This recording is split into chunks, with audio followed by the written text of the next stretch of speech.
get your information. To the spoon, to be part of our discussion. Spoon television. Spoon radio station. Spoon gonna tell you what is happening in Liberia. Spoon gonna tell you what is happening in Monrovia. Spoon gonna tell you what is happening in Africa. Just to spoon you will know. If the children crying for starvation, just to spoon. You want to get a news update, my brother, to spoon. You want to know what is happening, Moravia, to spoon.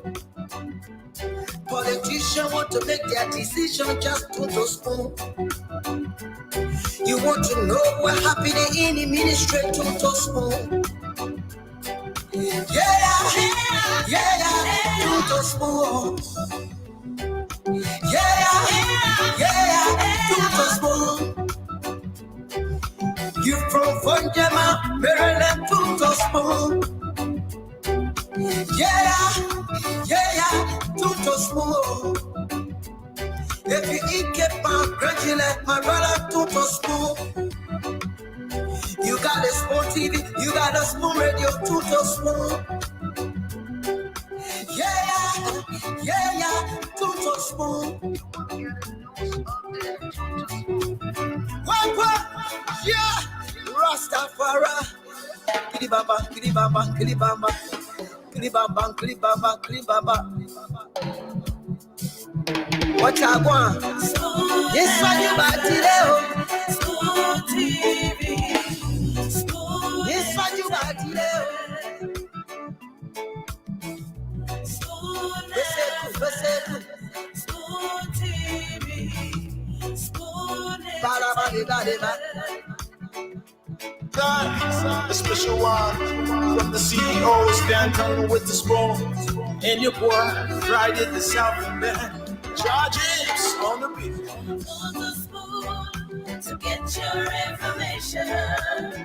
To the spoon to be part of our discussion. Spoon television. Spoon radio station. Spoon gonna tell you what is happening in Liberia. Spoon gonna tell you what is happening in Monrovia. Spoon gonna tell. Okay, folks, 3 minutes down, 8 p.m. here in Liberia. Today is the 28th day of April 2023. You're welcome to another edition of Spoon Talk here across the Spoon Network. My name is Diamond Slanger, Dr. Francine Chenoweth Richardson, James Goodeflomo, and the rest of the panelists are definitely going to join in and present to you another edition of Spoon Talk. Dr. Richardson, good afternoon to you, ma'am. How you doing, Diamond? How are you? Good day. Well, I'm tired, to be honest. I'm really tired, honestly, but I'm good as well. Yeah, I bet you guys been on this coverage for all day since you woke up this morning, huh? Man can talk, yeah. We did like a dress rehearsal for Spoon Talk and all, so I think we'll come on. So yeah. That's great. Good day. What are you holding your hand like that for? Oh, you trying to put your shirt on? Yeah. Oh, so you guys were all dressed up, huh? This must have been a big deal. We've been it. I think the only thing I did, I had to just put one down and renew it with the other one. Oh, you gotta put your jacket off, huh? Yeah, I just took that off, renew with this. So what's the temperature in Monrovia? I have the app on my phone, and right now it is telling me that, let me just see today, what is the temperature in Monrovia today? It is 83 degrees. Does that sound right to you? And why your temperature machines say? Yeah, what you say? Mostly cloudy in Monrovia. 86. Yeah, it is cloudy though. Yeah. Yes. It is, yes, it's gonna be cloudy until like for the rest of the night. It's gonna rain. It's a 30% chance of rain at 2 a.m. Tonight. So let me know tomorrow if it rains at 2 a.m. Okay. You just want to bring this rain topic in, but you're trying to find a way of making it to smoothly come in. That already, yeah. When last you asked for temperature in Liberia, other than today that it rained, when Unity Party had their announcement of their rescue. I was just playing my phone. You guys need to tell me because obviously I had a busy day today. What y'all gotta tell me? So whether it will rain at 2 a.m. in the morning or Saturday morning. So you know what you're saying that originally. You're trying to smartly maneuver your way. Any program finish? So it rain, it doesn't matter, right? At 2 a.m. If it rain, would it matter? The key thing is rain. You want to talk about the rain. Dr. Richardson. You kind of bring me too. You're too crazy. About the rain. You're crazy. So anyway, Diamond and James, I want to just tell you guys, thank you so much. I didn't follow as I should have followed, but I think many people that called me to talk about, people just text and call me about Spoon randomly, people that I don't even know, some people I know, and they said, wow, Spoon, you guys are doing a great job. So you guys really, really, really made your name today. So I want to tell you, thank you for your hard work. Thank you for contributing to Liberia. Your service to Liberia is just, it's just not replaceable. It's irreplaceable. So what's going on? I don't even want to. I'm afraid to ask about trending news because you got plenty for me. I know. All right. We only got one. We have coming. Let me just drop teaser.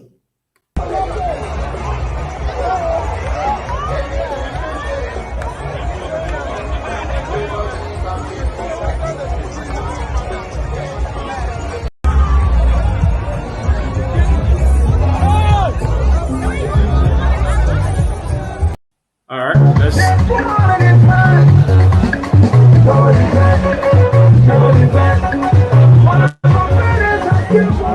and this is unbelievable.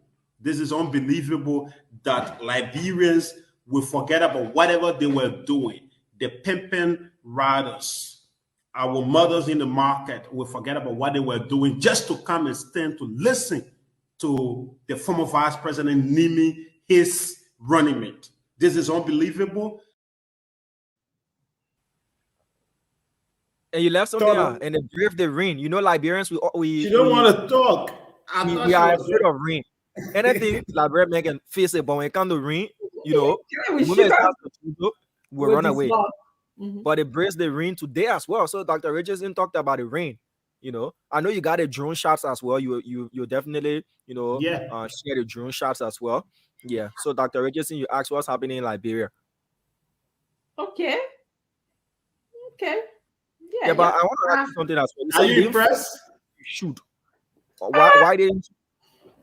I want to congratulate Unity Party for the program. That's a good show of freedom of movement, association. But I don't see, you guys should know by now, I don't tend to get impressed by just people. I like substance. I want you guys to tell me in your commentary here today, what did you hear? What kind of substance that were provided that made you guys excited for the future of Liberia? What hope did it give you young people? That's what I want to hear about. I don't get excited about numbers and crowd and all of those things. So I'm sorry. I want to congratulate them though. It looks like Liberians do get excited about this. So it looks good, right? To you guys. Is that today that you don't really talk about numbers? You don't really talk about crowd? You guys don't hear me talk about numbers like that? Yeah. Now I know you have not good day. Don't you? I'm talking about CPP. The CPP. What have you heard me talk about numbers with CPP? The CPP march. You were like, Liberians really turn out, and Comey show. We saw Liberians coming out with that zeal. No, the only time. Let me just remind you a bit.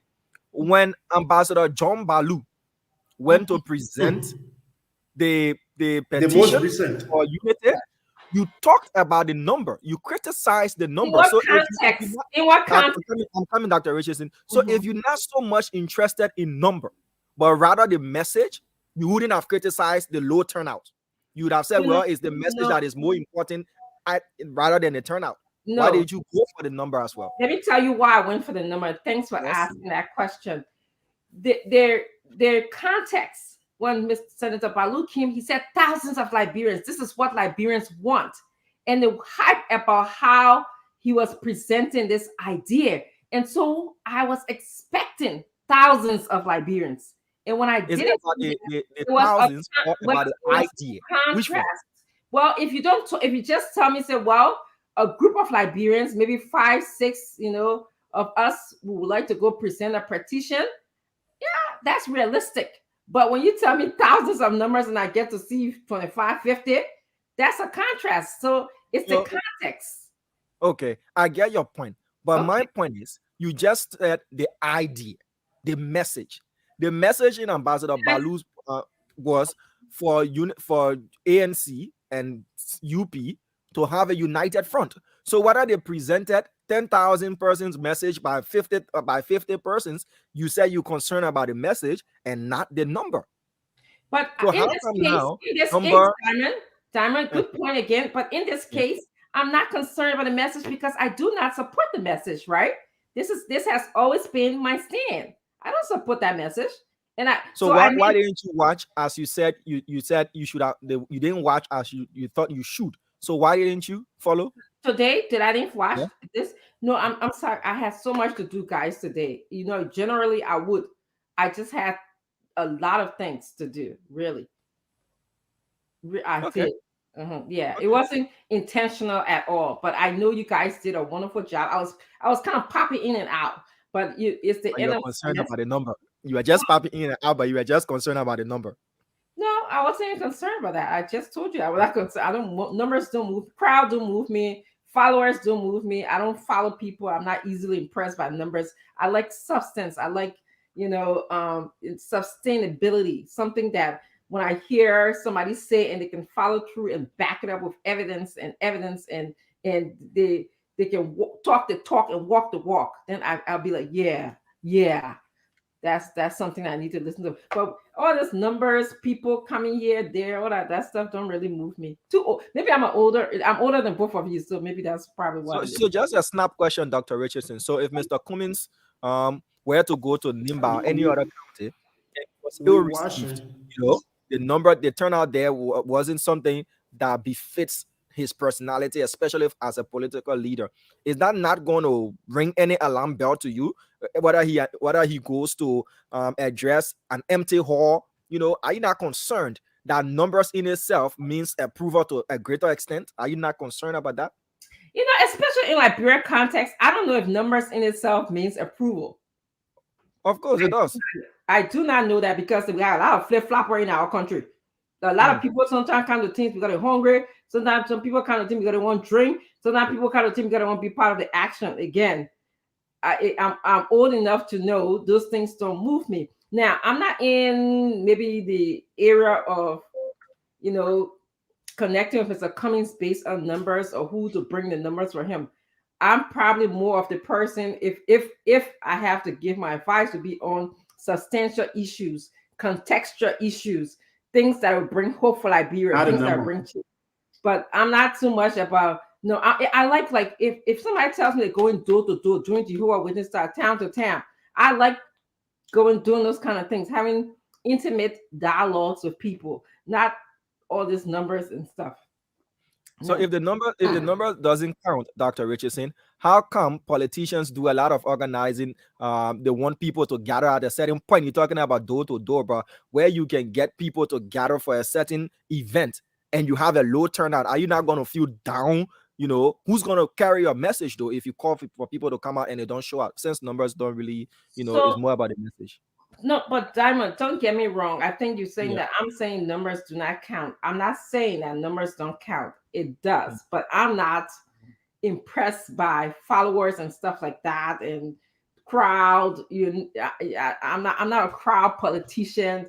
I don't get I don't get aroused by people saying, yeah, whoa, you know, all of that stuff. And again, it could be an age thing, it could be a generational thing, you know. I'm more of the kind of person like kind of relaxed background kind of conversation, substantive conversation. So again, it could be an age thing, but numbers are important. And there's people who like you guys, if you like it, and there's people I'm sure around Mr. Cummings that like it, go for it. You know, I will watch it, I'll be there, but not for long. I'm more of the background type person.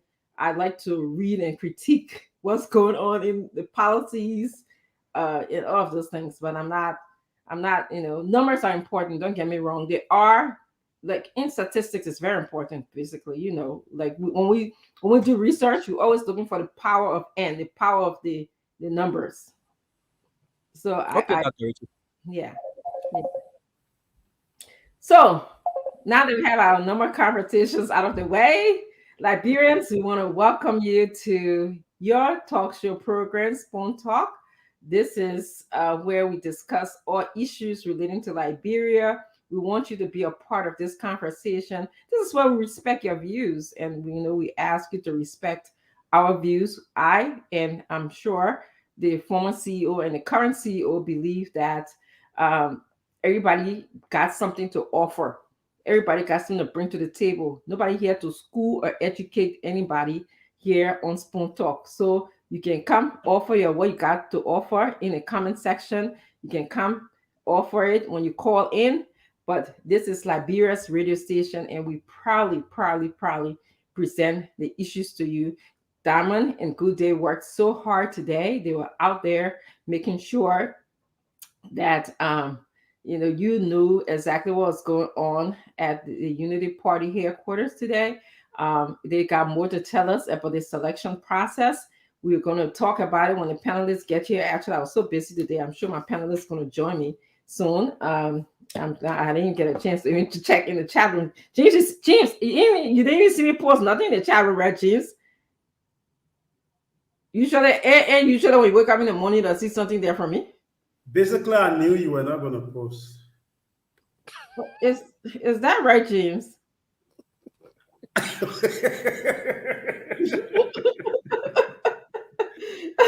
He's very presumptuous. That was the whole build up to the excuse, Now, okay, I've been busy. That's why I didn't even send a message in the group. So I was intentionally her best friend, her best friend, imagine she knows that she coming on the show. Her best friend in the chat room. The show will be on today. I just asking you. I'm like, man, be saying that all the thing before you. So yeah, when the minutes order of the day and everything, and I'm sure the former CEO is gonna come on, and definitely when he comes on, he tends to like to moderate. So just to prepare our audience, it's a important moment for me to kind of step back and relax a little bit when he does that, because moderating is a big job, especially if you're not doing it.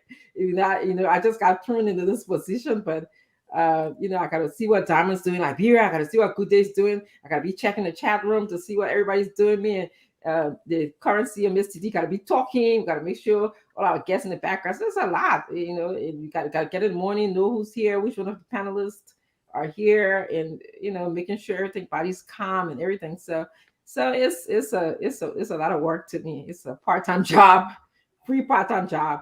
So Diamond, tell us, y'all tell me, man, y'all had all day. I know y'all tired, but y'all tell the Liberian people what happened here today now. Well, the Liberian people are already informed. Yeah. They've been informed since 12 p.m. this afternoon. We did an extensive coverage of what happened today at the Unity Party headquarters. We even followed the former vice president from his home up to the headquarters there, where So Diamond, sorry. So when did the program start? Start telling us so the program started. Well, I cannot tell you exactly at what time the program began, because when did the vice president leave his home? Like you guys are following. He left his home somewhere around 12. There about 12ish, around there. About okay. Yeah. Okay. There were already festivities and events already happening at the party headquarters prior to his arrival. People were there prior to his arrival, and He arrived somewhere around 1 p.m. thereabout. They had an executive committee meeting, special meeting to endorse through vote his nominee. And the program then, concluded. It wasn't a very long, kind of lengthy kind of statement or any kind of thing. He had to say what he had to say. He introduced Jeremiah. So what did Bogart say? You just saying he had to say what he had to say. What did he Yeah, say? he talked about the failures of this government, according to his terms, the failures of this government. He greeted leaders of the opposition community. He recognized parties and individuals that have stood by the Unity Party, his allies. He talked about what there's a need for change and why there is a need to rescue the country. And then he introduced, I'm just paraphrasing though, he introduced his running mate, Jeremiah Kun, to the people. And then after that, Jeremiah Kun also had to make a statement of acceptance. And in that statement, a key part of that statement was the fact that he's younger than Ambassador Boyka, and it shows that Ambassador Boyka believes in youthful leadership and in transferring power to the younger generation. So in that particular statement, it is clear that Jeremiah Kun does harbor the ambition, of becoming president, because by saying, to transfer to the younger generation, that is very pivotal to note in that speech. He also referred to Ambassador Barker as His Excellency in waiting. That was what he said at the opening of his statement. So he's quite resolved as well that the Unity Party is going to win this election. He did do some speaking of the Bassa vernacular as well. He was energetic in his acceptance speech and promised to work with the former vice president, to not just deliver an opposition victory, but to bring the desired change that they want to effect in Liberia. So I'm just paraphrasing everything that he said, not word for word, but in the idea that what he said. Definitely. Thank you. Wow. That sounds interesting. Again, the context is what's important here. How are they going to change Liberia?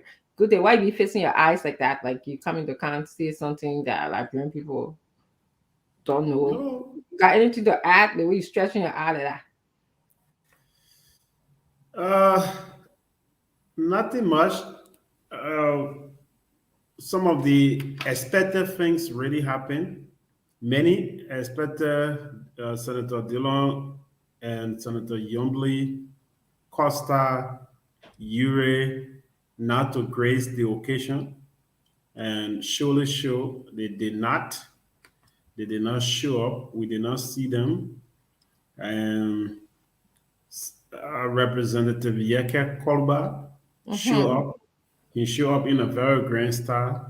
Oh, I just passed by him when I'm on my way to the office. He and his group, they were marching, going back to his residence. Yeah. He went with a very huge team. Yeah. I did not expect him to go there, but he went there with his team. How come you didn't expect him to go there? Yeah, because of this political back and forth. But the most surprising part for me... you come for you today. But I don't scare him. The most surprising part was Senator Dillon. A couple of months or a year, maybe a little over a year ago, we saw Senator Dillon all on the floor paying homage to... Do you have that picture? I should have. Paying homage to VP Boakai, but the time VP Boakai needed him the most, he did not show up. And that led many supporters, questioning the loyalty of Senator Dillon. Some believe that all what he did were met for just vote for VP Boakai to go out there in Maserado to tell the people to vote him. That is why he had to sit on the ground. You see him there bowing to the old man, saying you need to respect the older person. Yeah, he did not show up to that. And we did not get any official statement from him why he did not show up, but he was recognized by the VP. By the team. Yeah, he was So- Yombly, and all of them, they were recognized, including Henry P. Costa. So Dom, I'm running away from the other question I got. Saying you can ask me question about numbers. I will ask you a question about substance and content. Yeah, what's the question? Why do you expect? Why do you suspect actually that they didn't show up? What's wrong? What happened? There was a statement yesterday released.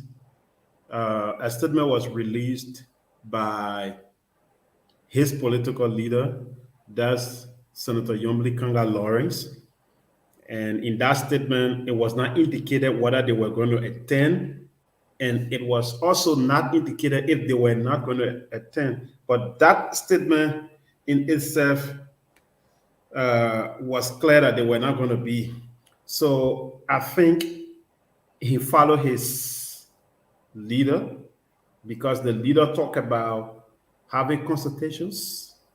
And at the end of the consultations, they will inform their supporters, though she was informed that she was not going to be the rescue two, or the rescue two was not going to come from the Liberty Party. So I think somehow they were disappointed after spending lots of time, which led to the disarrangement of the Liberty Party, where we saw factions coming up, the Yombly faction, the Ability faction, and subsequently led to her losing her post, that is the VP post. Maybe those were some of the reasons why they did not attend, feeling so disappointed somehow. For me, that's just how I look at it. And for Henry, maybe Henry, currently as we speak, he's frustrated because he spent a lot. We saw him in new coat suits all across Maserado of recent. And yeah, I think he was frustrated. Or he's frustrated. He thought he was really going to be. Henry did all. Henry put his life on the line for JNB. In America, when JNB visited, Henry was everywhere, all over the place. Like he was part of the Unity Party. And it came a time he even said on his show that folks in the Unity Party don't like him. They believe that JNB listened to him than any other person in the Unity Party. So they don't like him. And basically what he was thinking of maybe may have surfaced where he was thinking of. Yeah. So these are just my point of view. Yeah, my opinion. They are not facts. They are my opinions. I'm looking at them from different perspectives. Specifically, those two people may have been dissatisfied. So I have a critical thinking question, but I want to welcome Colonel Remy Gray to the show. Remy Gray, thank you for being here today. We're going to look at the Unity Party program, talk about, what the program was like today. They've been talking about it all day, but this is just another edition of conversations about the Unity Party celebration regarding the selection of their vice presidential candidate. So if you were in my classroom, good day, I would ask a question. Is it possible that Senator Kanga could have attended as well as engaged in consultation with her group at the same time? Could that happen simultaneously? Or is that an either or type situation? So I think question. To me, it was going to be a contradiction to her statement, because in the statement she did not. Somebody talking about echo from my end. No, it was far from me. I just turned my other device on and it was coming on. I didn't know it was on. Okay, I think it was going to be a contradiction to the senator's statement. Let's look at it. In the statement, she said they were going to have consultations to tell the people, or to tell them their direction, or the direction of the Liberty Party. So basically, going for that party today it was going to be a clear indication that that is the direction. That's how I feel. So you Yeah. think her absence today suggested that she may not be in favor of the direction For that- now, at that this the Unity current Party is not, yeah, currently that the Unity Party is not the direction of her Liberty Party. If it will be, then that will be communicated to them. Because in her communication, she said, we will get back to you about where we will be or where we will be going based on the consultations we're going to have with you. And she said that started already with the diaspora folks and supporters back home. So we need to wait. After all, if she comes out and give another direction that will not be the Unity Party, then we can then move on. But to me, for her not going there, I think it was somehow justified because of her quote-unquote statement, but not clearly saying that we are still with the Unity Party. Of many months, we saw her saying Unity Party, GNB, GNB, but in that statement, no GNB, no G was mentioned, or B, nothing of such. So I think it was meaningful to stay back, not to rush before your supporters to rush, stay back and wait until you finalize everything. Yeah. Yeah. Well, we'll see. I think that, when she's done with the consultation, it would be great for us to hear, what did she gather from the consultation, and perhaps what direction that she's interested in leading, her group. So, but definitely it seems like it's clear that she didn't want to appear like she was supporting, the vice president's celebration today. That's what it seems like. I want to welcome the former CEO to the program as well. But I just want to give Colonel Remy Gray his 2 minutes of thoughts, and then I'll turn the program over to you, Stanton.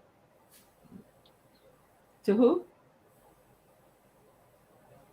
Gonna stay with you. Remy Gray. No. I said, are you moderating? So waiting for you. And you said Remy should speak? Yeah, let Remy talk. Okay.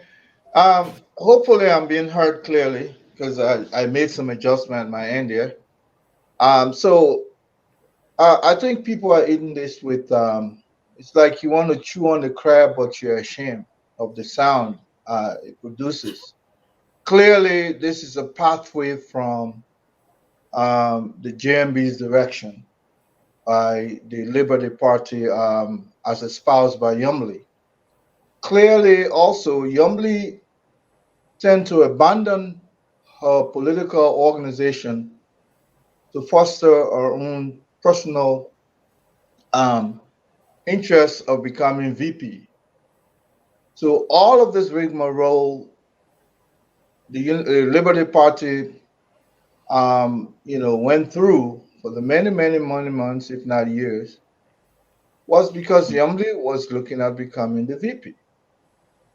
But in my opinion, I think Ambassador Buckeye did not manage the process well. And in leadership, it is extremely important to begin to set expectation, make it clear from day one, from the get-go. Good leaders always try to manage or mitigate internal conflict.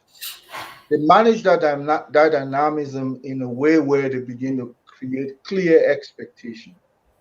If you are coming in because you want to be my VP, I am not promising you, but don't take it as a grain of salt that you are because you're with me.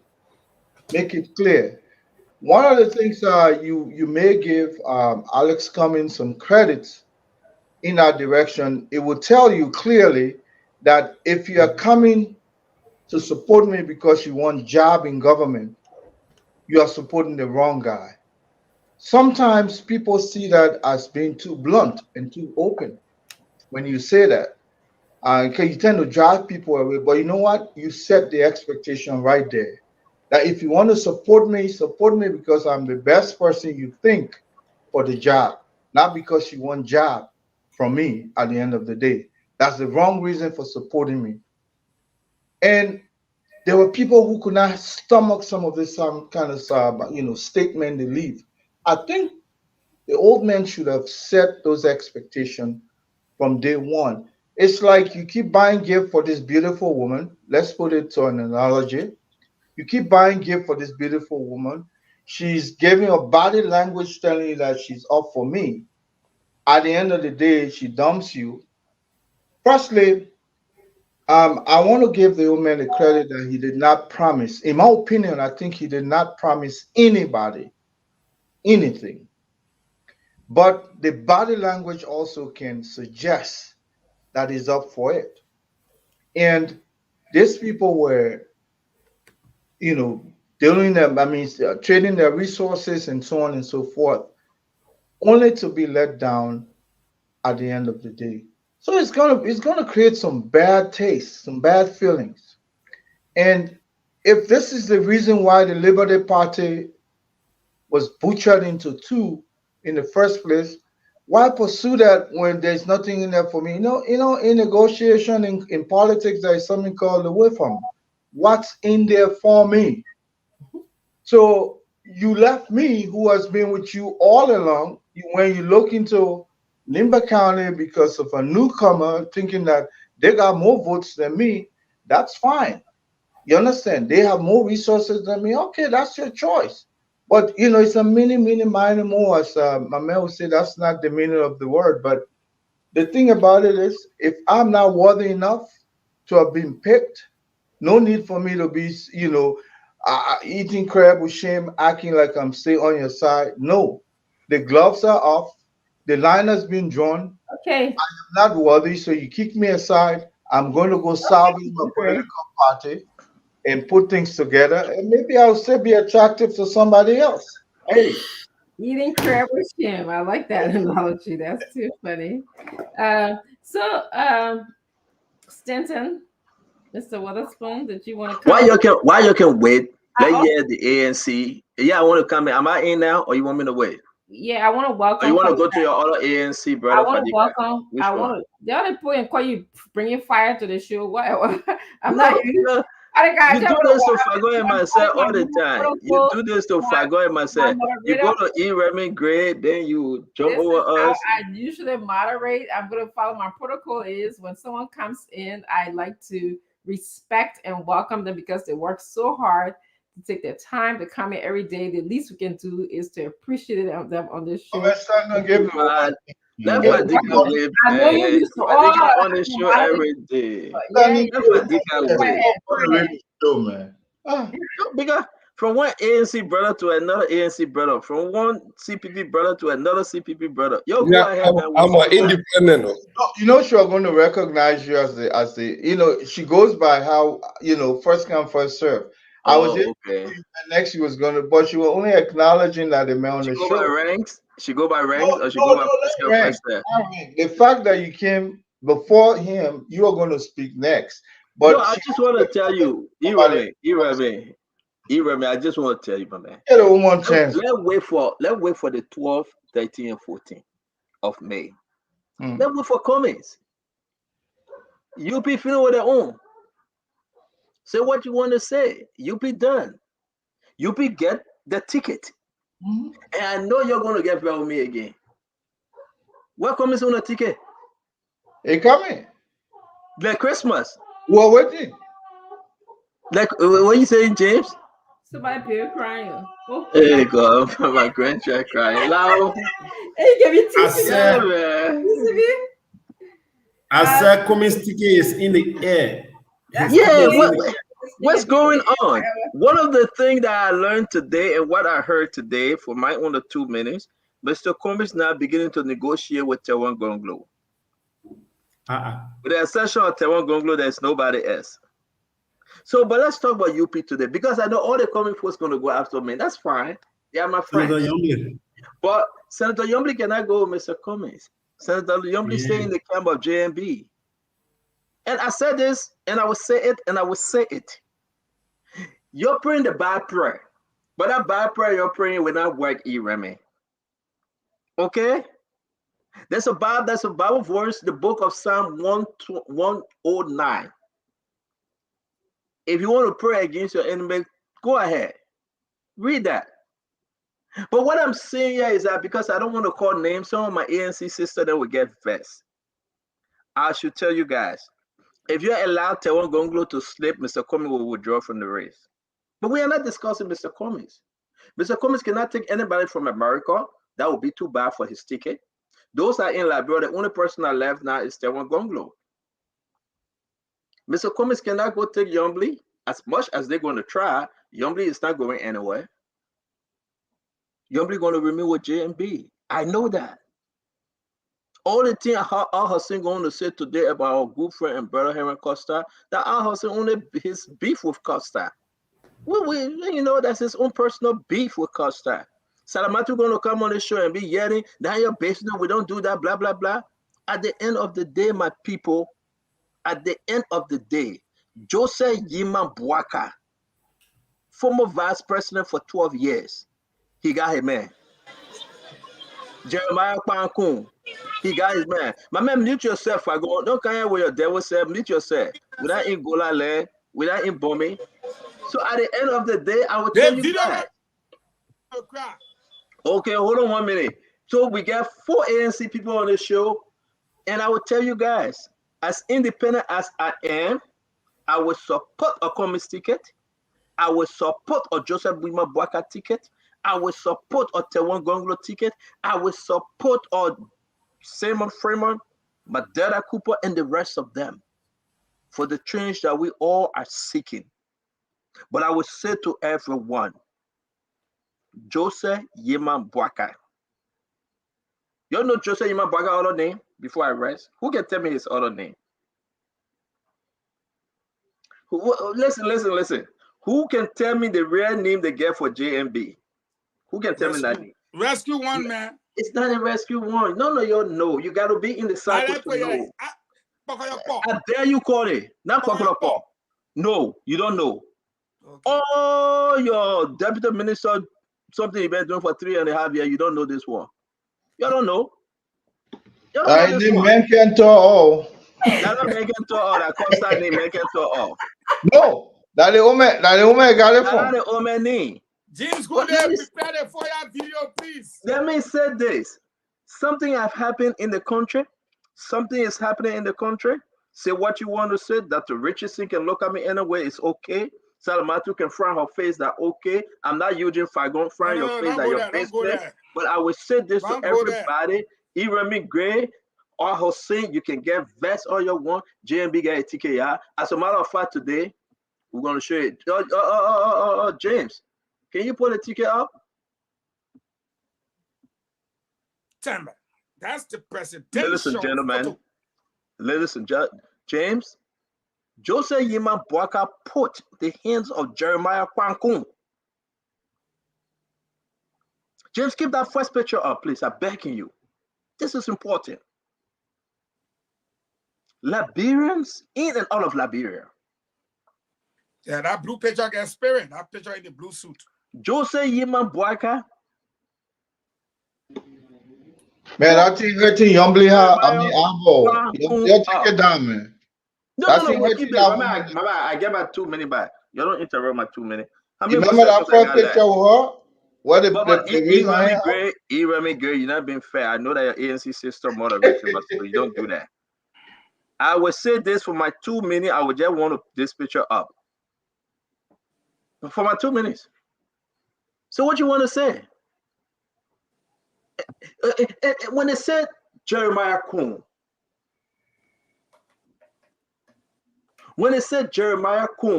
Liberians look at this. If you watching us, if you by way of radio, Jeremiah Kun, Nima Senator. Someone asked his sister, have you met him? I met him twice when I was in Liberia. Someone asked me, do you know him? I know George Manawia better than I know Jeremiah Kun. Someone said, why you ask that? Why you answer like that? Because I know what a JMB and a Jeremiah Kun, Alexander Comey, Tewon Gonglo, opposition. My man, just say you JMB, man. Different. That will be different. from I'm going to mute E. Remy Gray and somebody, is that E. Remy or that Al Hussein?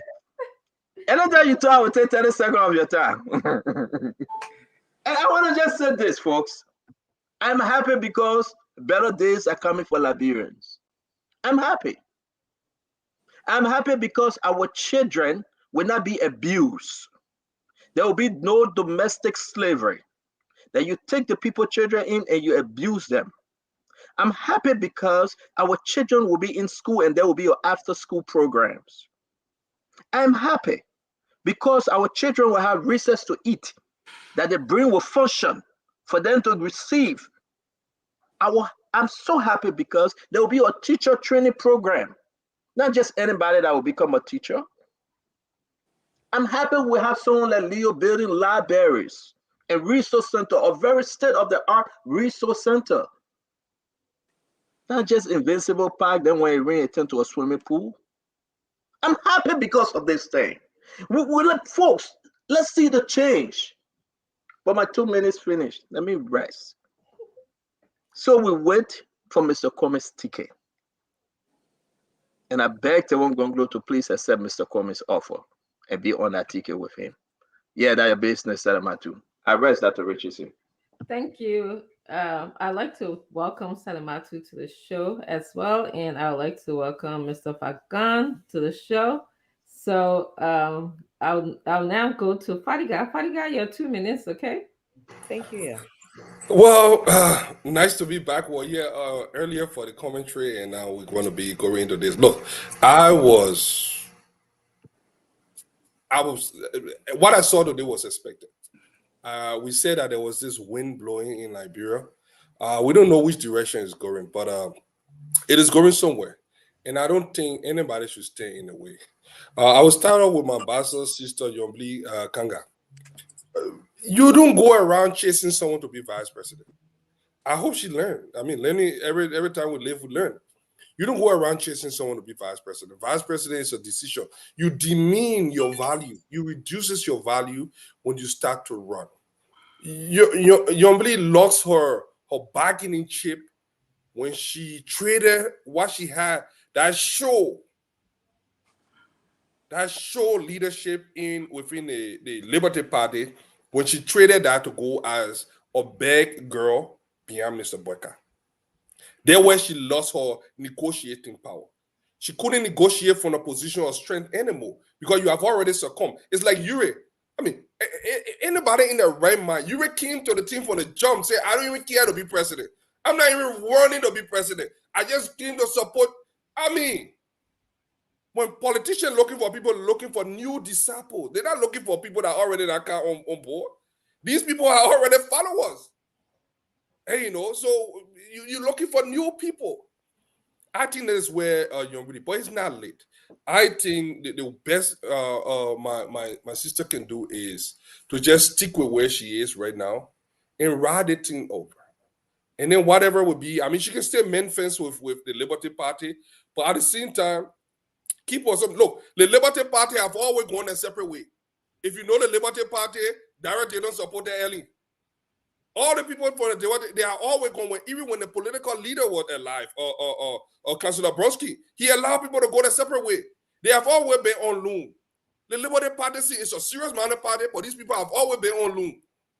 Robert said he was in the office of Darius didn't want in the office of Robert Salif. Even my good friend Musa Benedict. Everybody, they have always gone to different party, but at the end of the day, come back home. So Yombri will come back home. I think she has a future. The fact that her name has been elevated to that stage is a good thing. I mean, we all want you want your name to be on that list. So I will leave it at that. I'll go to my good friend and brother Costa. I don't know whoever elevated that brother to something. This man is very immature. That man, he even wants to be. I mean, somebody, I had an argument with some guys at the African store, and they say, if George Weah can be president, then Costa can be president. Are you freaking kidding me? I mean, not like George Weah. I've hated this man. I mean, what he has done to this country forever. But this man is one of a kind. This man has sacked hundreds of millions of people around for what he did. He is an exceptional, he may not be eloquent, he may not be a good president, but that man did something that only few people in the world. He's almost on the par of Steve Jobs or Bill Gates. These are things that the people did. And no, the man's a soccer legend. What the man achieved in Liberia, nobody else. I mean, I'm talking in the line of soccer. So we cannot discount it. That's someone that just came from Gibraltar. We keep going the president and say, no, George, we are just something that prepare him to be president. We're not talking about people that just sit there and talk. Other African countries, you cannot just jump up right next to Guinea. You do not just come from anywhere and just can't talk in politics and have everybody come and talk to you on Facebook. No. In your family, you got a lot of lineage, you got something, they will put you in a place. In Liberia, anybody can come, which is a good thing.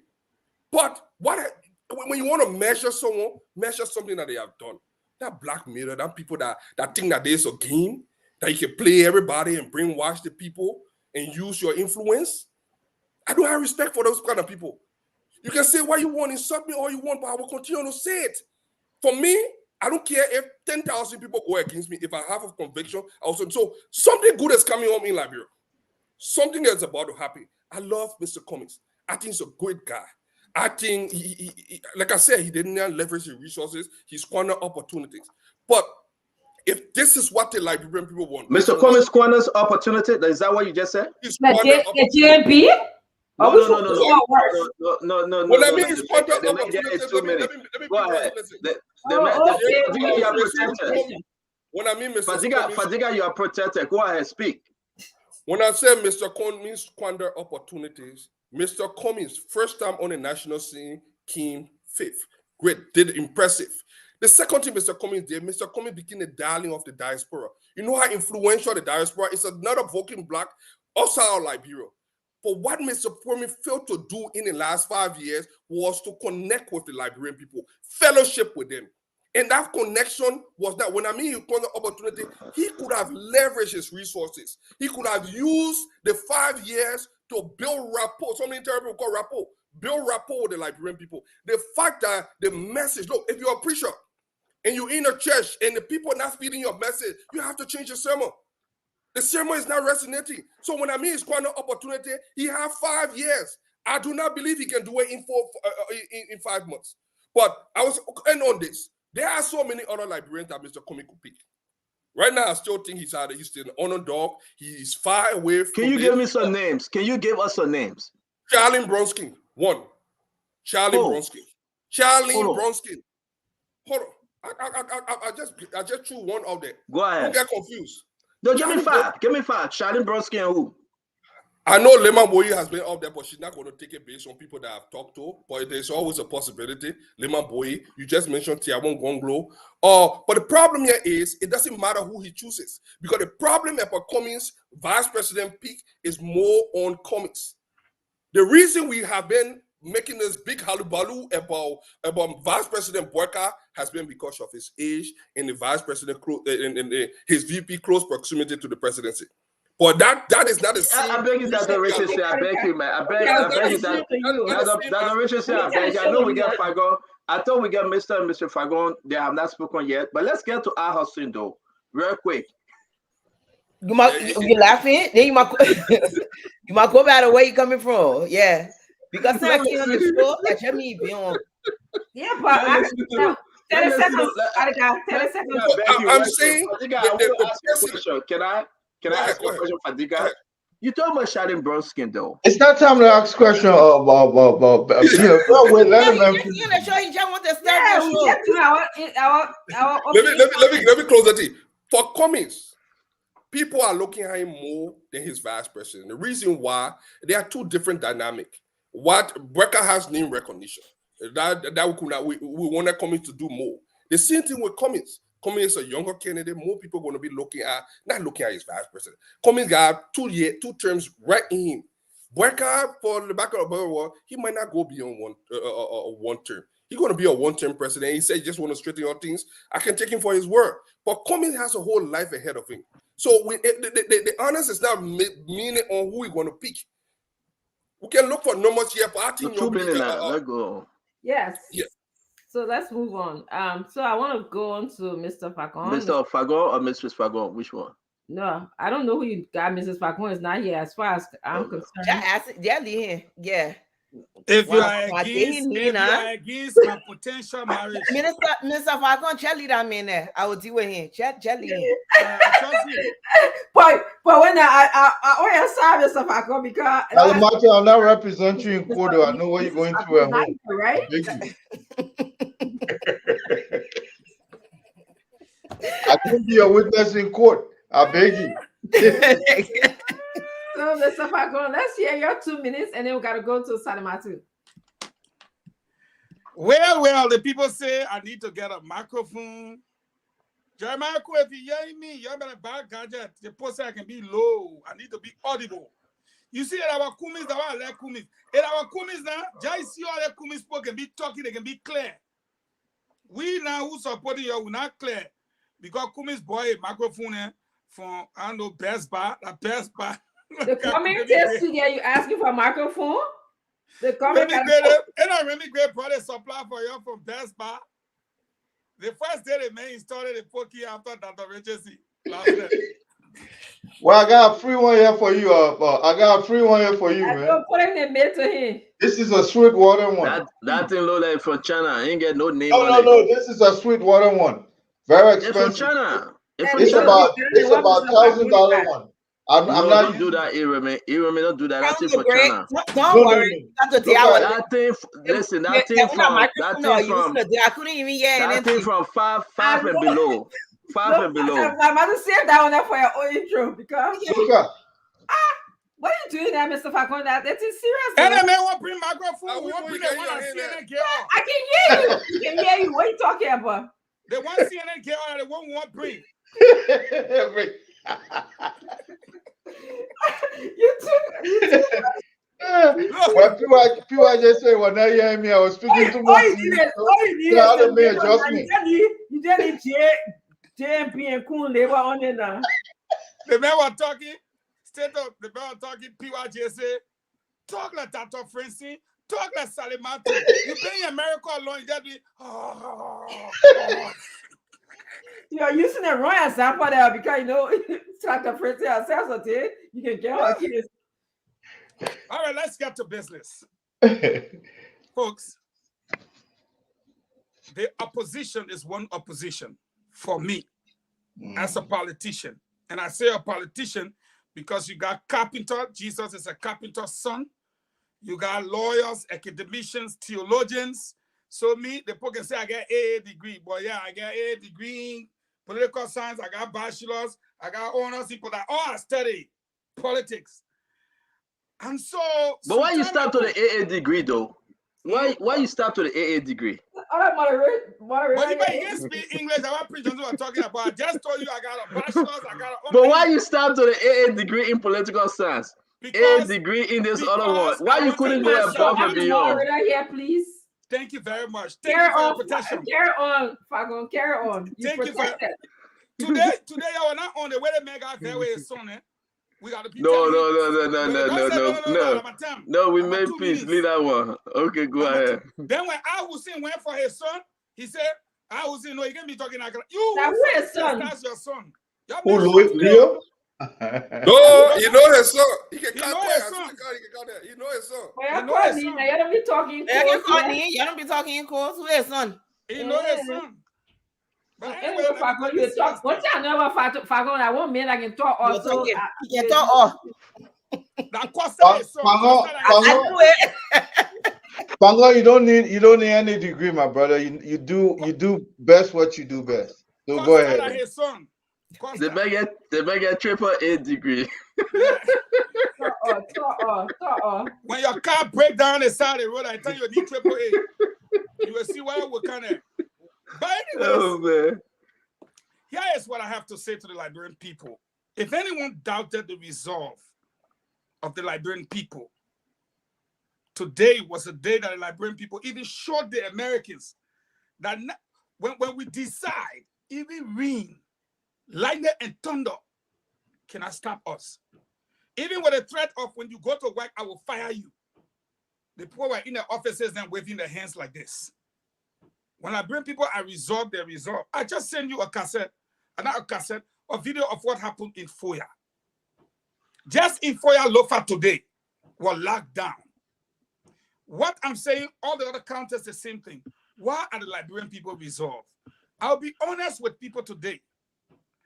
I have never heard them say, except for April 12, 1980, when they executed 13 men on the pole for rampant corruption, since our country was established. E.J. Raw was the only one that ran into the sea for the money business. Besides that, everybody that been eating money, 30 million no cow. What other money foreign affairs? Health ministry 13 million. My sister, nothing can come out of it. Is that the right way to go? No. Why were the Liberian people resolved today? They took a young man and gave him power with a mandate to change the country. In the 6 years, the man has stayed in power. Within the first 2 years, people start to die around him mysteriously. People that came to work with him. I'm talking about the likes of Muna Youngblood. I'm talking about the likes of Mabutu Nyimpa. I'm talking about John Sunday. I'm talking about the Deputy Minister for Operation and Defense. I'm talking about Junes Blambo from the EPS. The list can go on. People were not happy, but they were watching. Fast forward. For America to indict you for extrajudicial killings, where Marvin Early will die, where Bate Nyiswa of IAA will die, an auditor, Gifty Lama, okay, Abba Peters, George Fambutu, Matthew Innes, Mr. Seyon, all only because they audited and found that people stole money. They were like, I should put it in my words, in my thoughts, they were executed. Why? Then we look at civilians, people who mind their own business, like the three missing boys, like Precious Cooper, like Cholo Scott. Why? They sat down, they watched him bring billions of dollars worth of drugs and drug all their children. What is the future of the country? After you drug all these children, who will replace us?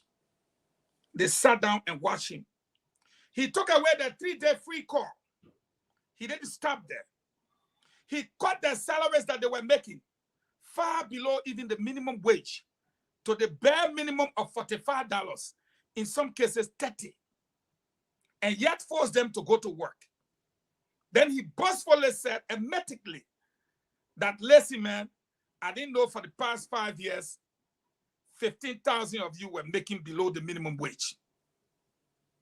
Now, he turned around and used their money, $30 million, to give to an international organization, $30 million, and say we can't audit them for stimulus package, stimulus that they never saw with their eye.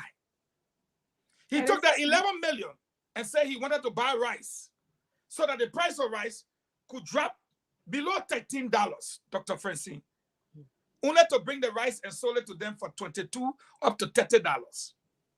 They watch him carelessly proceed in that manner. I don't want to take up because my time is short. But the world expected the Liberian people to jump in the street and take the government down by force. The Liberian people say, we will not go down that road. We'll wait for the time and we'll take him on. And the signs were there. Permit me to say this, my last 30 seconds. From the day the Liberian people were given the opportunity to speak to the ballot boxes or through the ballot boxes, we brought Polito Wie. That small beamer we made, y'all forgive me.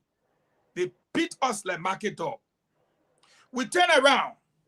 We brought John Josiah, District 13, to replace Sir Joseph. Colabor beat him like market dog. We turn around. We brought Thomas Fala. They opened all the ATM machines in the country. The people ate the money free. They beat him like market dog. Go Nimba. Go Grand Giden. Go Bong. Go Bomi. We lost every election as a party.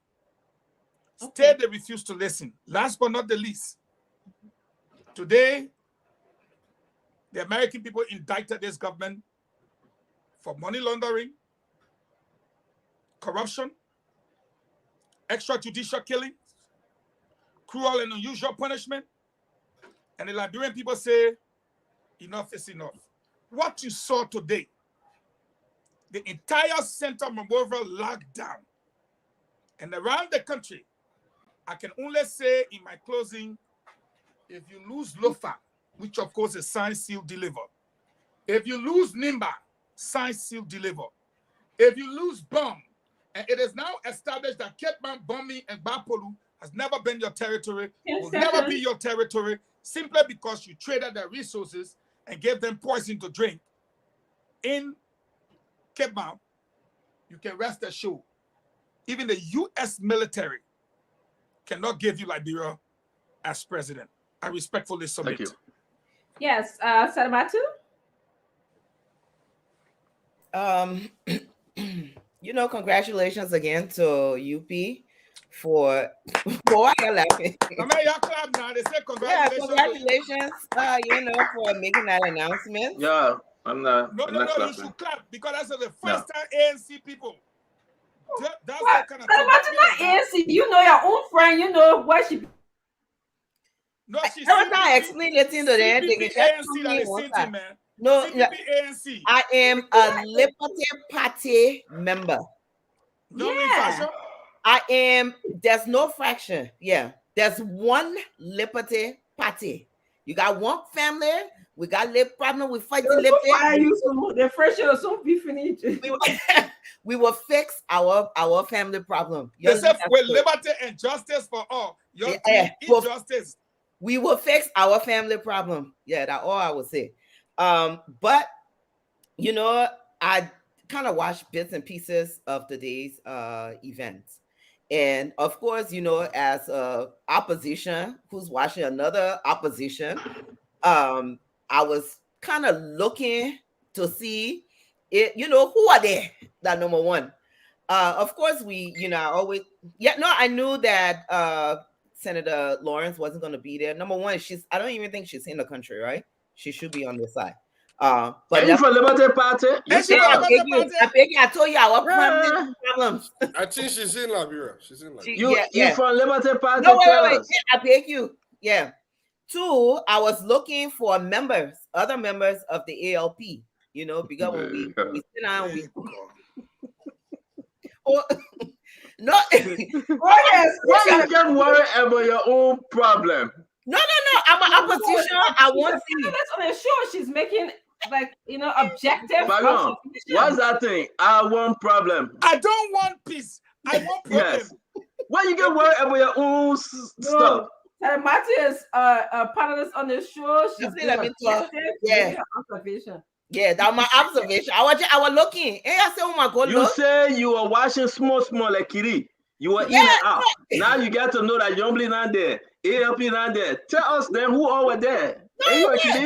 Yeah. So when I look, I didn't see any members from ALP because ALP is a party. So if one or two people in one come, I expected to see maybe some other members of ALP. I see them. I was also looking for some of the other coalition that people listed, the Rainbow Coalition. I don't know if somebody represented that party on the stage. The people are packed. Some of the people in pack. Yeah. So I was looking. Jeremiah Fagon, listen. They were more looking for George Bush.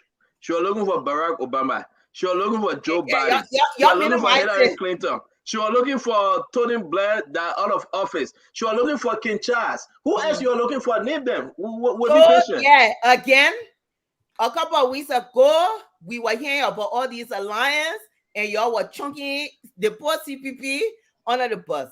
So, as a very anxious and interested party, I wanted to go see. And I wanted to go look. I wanted to go see. I see it. Yeah. No, maybe they're in the back. Maybe they told their supporters to go. No problem. Yeah. But another person that, to be honest, one person that was missing that I expected to see was Mrs. Boyka. I didn't see Mrs. Boyka on the stage. And you know me, I'm a feminist. I'm always looking for the women's support, and I always believe that the wife of these candidates are strong advisors to the candidates. So I didn't see her for whatever reason. I don't know. So yeah, that was one of the things that was missing. But I say this, you know, as an opposition, one opposition to another opposition, and to the Liberian people who are just anxious to remove a George Weah from president. We want to remove George Weah because of bad governance. We don't want to remove George Weah because we don't let him. Yeah. They're not personal. We want to remove him because we want to, all of the things that you were listening, Stanton, you know, that's a great plan. It would be nice if it were coming from your standard bearer that you're supporting, that you won't say you're supporting. If it were wait, I'll interrupt the show. No, don't do that. You're not supporting everybody. That's Richardson. No. She would not pick on me and go free. You can do that. But what she said? I have not declared anyone that I'm supporting in this election. I have not. Okay, Salamatu, please rephrase. She got to allegedly. Okay, take it back. Okay, she's taking it back. No, I'm not saying sorry. Yeah, I'm not taking it. I'm not taking it back. Sorry. No, you supposedly. You allegedly. Your behavior tells me. Okay, no, but for real, yeah, all the things that you name me, that's what we want to see, a better Liberia. We want to see a Liberia that is inclusive. We want to see a Liberia that actually looks at rebuilding Liberia, because we've been rebuilding the country for I don't know how long. We want to see good schools. We want all of our children, regardless of tribal affiliation. We want all our children to go to school. We want our people to get jobs. We want all of that. We want good health system. We want our natural resources in the country to work for the people. It's a small country, 5 million. If we're listening to the census that we're giving 5 million people, there should be no reason with all of the good natural resources that it should be mismanaged. Those are the things that we want. What we're seeing right now in the current administration is bad governance. There's no accountability. There's no transparency. There's no communication. There's increased corruption. They have no international friends that's meaningful. So we want a government that can reverse all of this. No international friends. That's international friend. Which one of the people are international friend? They're real friend in America. And America not look at it and say, you're scratching your head. Huh? No, I see myself. I go scratch your head. Yeah, no, I mean that Liberia real friend, that a big brother. If your big brother now look at you so many times, and I tell you, some of your top key people, we won't see them in America. We even won't see them in the region. We won't see them anywhere. They're not steal. They will not put them on sanction. Instead of putting the country on sanction, they look at the individuals. That should tell us something, right? That's not your friend. Yeah. Mm-hmm. Your friend, look at, if I said that your friend, that your good friend, because your friend want you to do better for the people. So they didn't put the country on sanction. They selected some of your key people and they decided these people did wrong. They're corrupt. We don't want it anywhere near anything. Not even inside your own country. We don't want it anywhere. So when we're looking for a leader, I look at the people surrounding the leaders as well. I don't just listen. I'll tell you. But why what did I do? What did I do? I don't know whoever put in that building. I think that's no. James is uploading a picture. Oh, okay. Sorry for that. Yeah. The ARP headquarters. ARP headquarters? Really? No, that I know that. I told my high. This is something I said happened ARP headquarters. You said that. But that's Sister Salamatu feeling. We're talking about that picture. Yeah, and so when we're looking at the president, we're looking at the people around the president. Mm-hmm. So when I'm looking on the stage and I look at James, stop now. The woman talking. Yeah. When I'm looking on the stage, I'm always looking at the people who are surrounding the president. Because for me, I understand that these people may be the cabinet leaders. We saw it with the last administration. So yeah, when I'm peeking my eye and I'm looking on the stage, I'm always looking to see who is around this man, who is advising him, because they may be the cabinet members. This is where we find ourselves. Liberians, They say usually when people study history, history allows us to be able to observe and to be able to understand how people and how society behaves. But for some reason in Liberia, I don't care how much we know about our history, we tend to repeat history again. And then when we mess up, we turn and say, oh, let God come down and help us. God will come down and help us. So again, you know, we're watching the CPP stand-up bearer, Mr. Alex Cummings, will select his VP. We in no rush. We've seen what happened when people rush people to make VPP. We are in no rush. Y'all were rushing the other people. No, they're not us rushing it. You're the one rushing it. Because the last election, Joseph Boyka actually ended up selecting his VPP in July. Mm-hmm. So they rushed about selecting VP. I'm not understanding why it's so important right now. But anyway, so Dr. Richardson, I know you coming back to me. Let me say this is important. You say I should speak before Remy Gray, according to the rank. He's a military man. So everybody do the respect here. But let me say this though. These are some of the things I like to talk about, right? Salamatu, James, he was uploaded. This is Tok Mahal. Okay? Today, Akaris Gray went to see.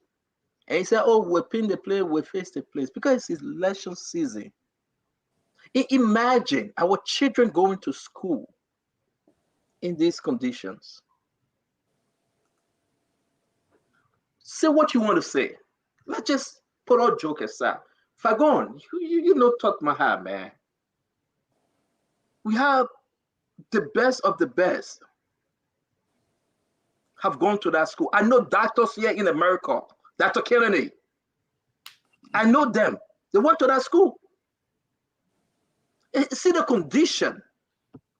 Look at the condition of Tok Mahal today. Now, more you looking out there, more. Yeah.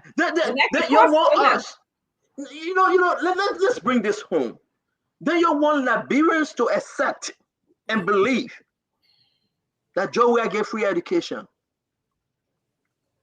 You want Liberians to accept and believe in every school structure, all the buildings, or the one in Steventon Estate project. This is Tok Mahal. All around, go around and look. Just go around and look. For the sake of God, let's put this joke aside. I think Ava, you came with something to try to turn your receiver off. Let's just put this aside. It's very, very serious, man. Thanks to the devil of power, they have not painted that building. You look at the building. Tok Mahal. We're going to bring the other video and the picture of the University of Liberia. It's raining.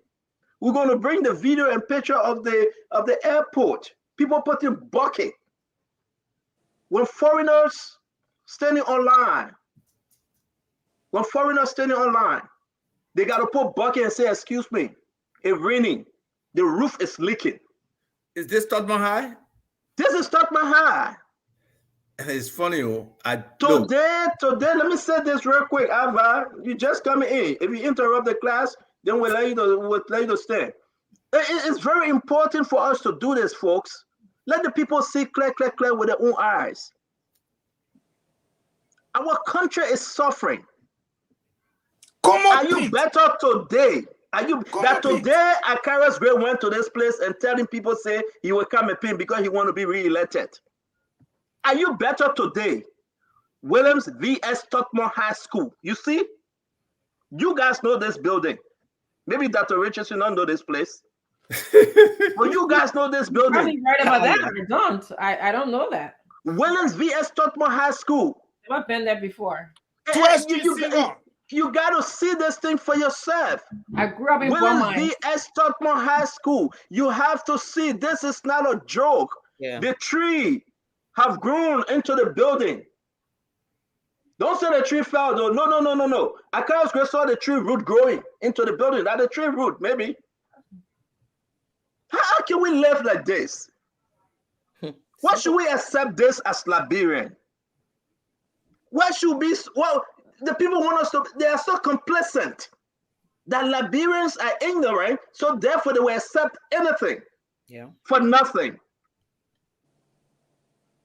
You want your children to go to school in a building looking like that? Let's bring one of the school buildings from Greenville, Sano County. Go load the children and set it on the floor. Then bring one of the school buildings from Riverside. Go to the southeast. Before the children get out of school, they got a no slipper. The one they're wearing, they got to hold it in their hand and cross the river. And you want us to believe, and you want us to accept that your 6 years were better. Honor this George manner we are. I rest my case, Dr. Richard say, God there. God is looking. It's not right though. It's not right at all.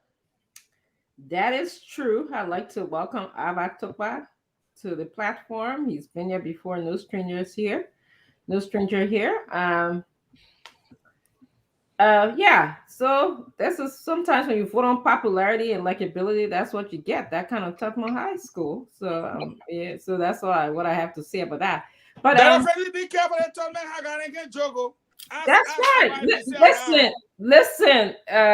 The school be looking at that. Don't talk about the school again. Had a feeling. Mr. Fagon, you know, this is again, we talking about putting our resources to build our country, to develop our country. And that school is not conducive to education. I can't be an educator and sit here. I don't care how Tubman High boys, girls, whoever. You know what? Let me say this. You hold on 1 minute. No, 1 minute, Ava. 1 minute, Ava. You better say a lot of other people that talk before you. Yeah. But you know what, though, Ava? You are right. James Goodell Flomo, he graduated from Tubman High 2014. This James you see in Europe today, under extreme poverty. James can tell you his story. They're going to school with papers. They fold the papers in the packet. Teacher will not come to class. Tell the teacher get a carton. And now if they don't pay Silver 7 for 4 months, you think the teacher getting paid? That the building they're going to take care of? When Akaris Gray walked there today and said, but we're coming to pay. Akaris Gray, all these years, that today you go and pin? All these years, that today you see Tubman High? No, man, just stop playing, man. We shouldn't do this to Liberia. Liberians deserve better. Rich nation, poor people. Our resources, Western Cluster, taking it. Edwin Snow said you're getting put $14.5 million back. Asa Mita, the shipping. The 18 million, Joey and Samuel took it. They said they give me nothing. That's why making get vexed. When Besson guy spoke about it, he said he going for a Besson guy. Prince Johnson spoke about it. He's saying that, you know what? I don't need you in my party. Prince Moyi spoke about it. Now Prince Moyi and Joe Howard Taylor fighting. What are we on, my people? Today I can tell you, by next week Friday, Alex Starter and 16 other members, they're going to sign the document to break away from CDC finally. Today, I can tell you that. Call Ellis Tyler. But you have your show. I'm just a guest on the show, maybe. It's wrong, though. Guess you're a hijacker. You hijack the show. I support Eugene. That he muscle share he got on, I support him. I tell you that. No, I'm wearing this from Lofa. This is from Lofa. Sure. You got Lofa. You identify with a ticket, eh?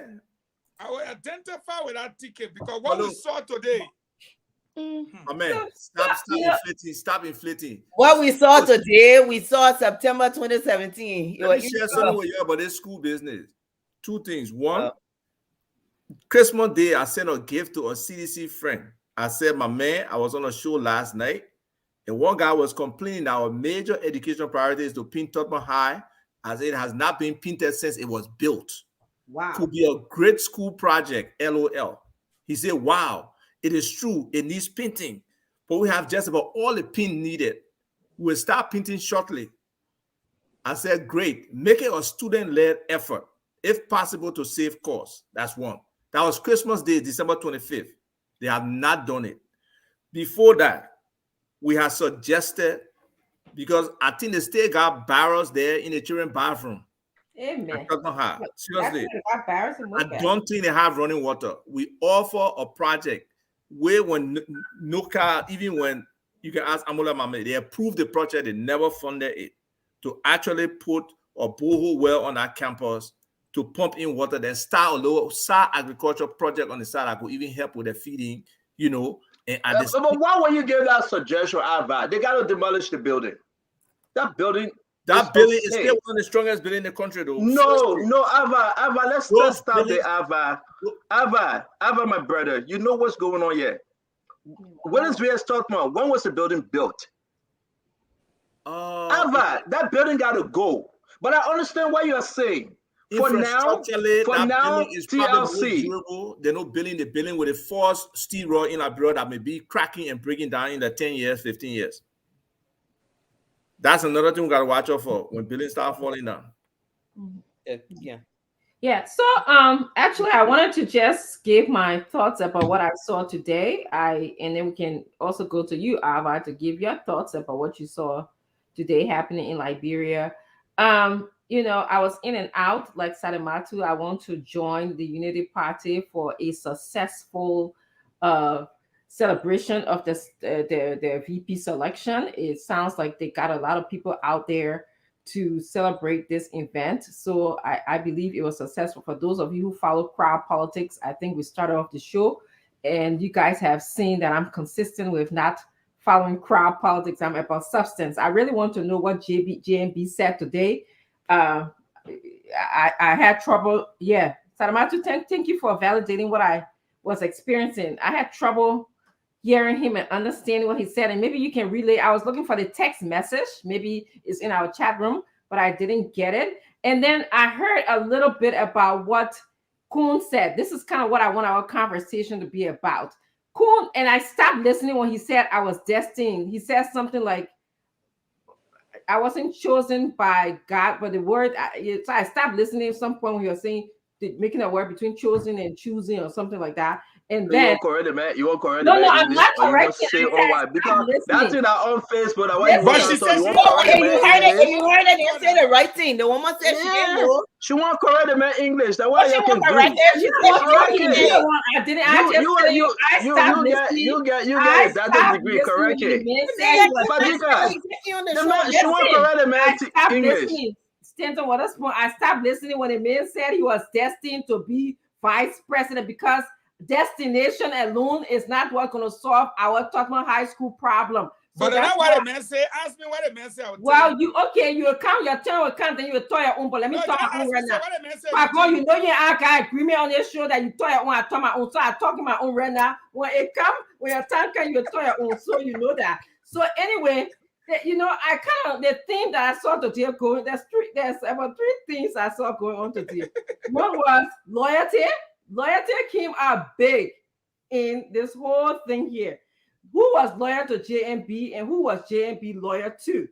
That's the question that we have to answer here. What does it mean in Liberian context when we say somebody loyal to you? Somebody, does it mean that, like Henry Costa said, he worked hard, he paid his dues, he was loyal to JMB, but yet and still he felt betrayed. So that's another thing that came out here, betrayal. That's a theme that just sort of runs through our own Liberian community, our own Liberian population. Who betrayed who? I see people calling the woman Buckeye Judas on Facebook. Did he betray anyone? Or was he just selecting who he felt that he could work with? Don't interrupt me. God, no, you coming. When you see you coming closer, you can't interrupt. Don't interrupt me. Yeah, when you come in the car, so go and live my one and be finished talking. Yeah, man. Well, man, somebody asked me what I really sure. That's what I'm like. So that UP did. You see, I don't want to do it every day. Nobody can complain. Like, you're the only person complaining today. So again, you know, the whole thing about who betray who here, that is a question that I want us to talk about here today. And then lastly, the old establishment versus the new establishment. When Mr. Cummings picks his VP, we'll come here, we'll be talking the good thing I left with the group here.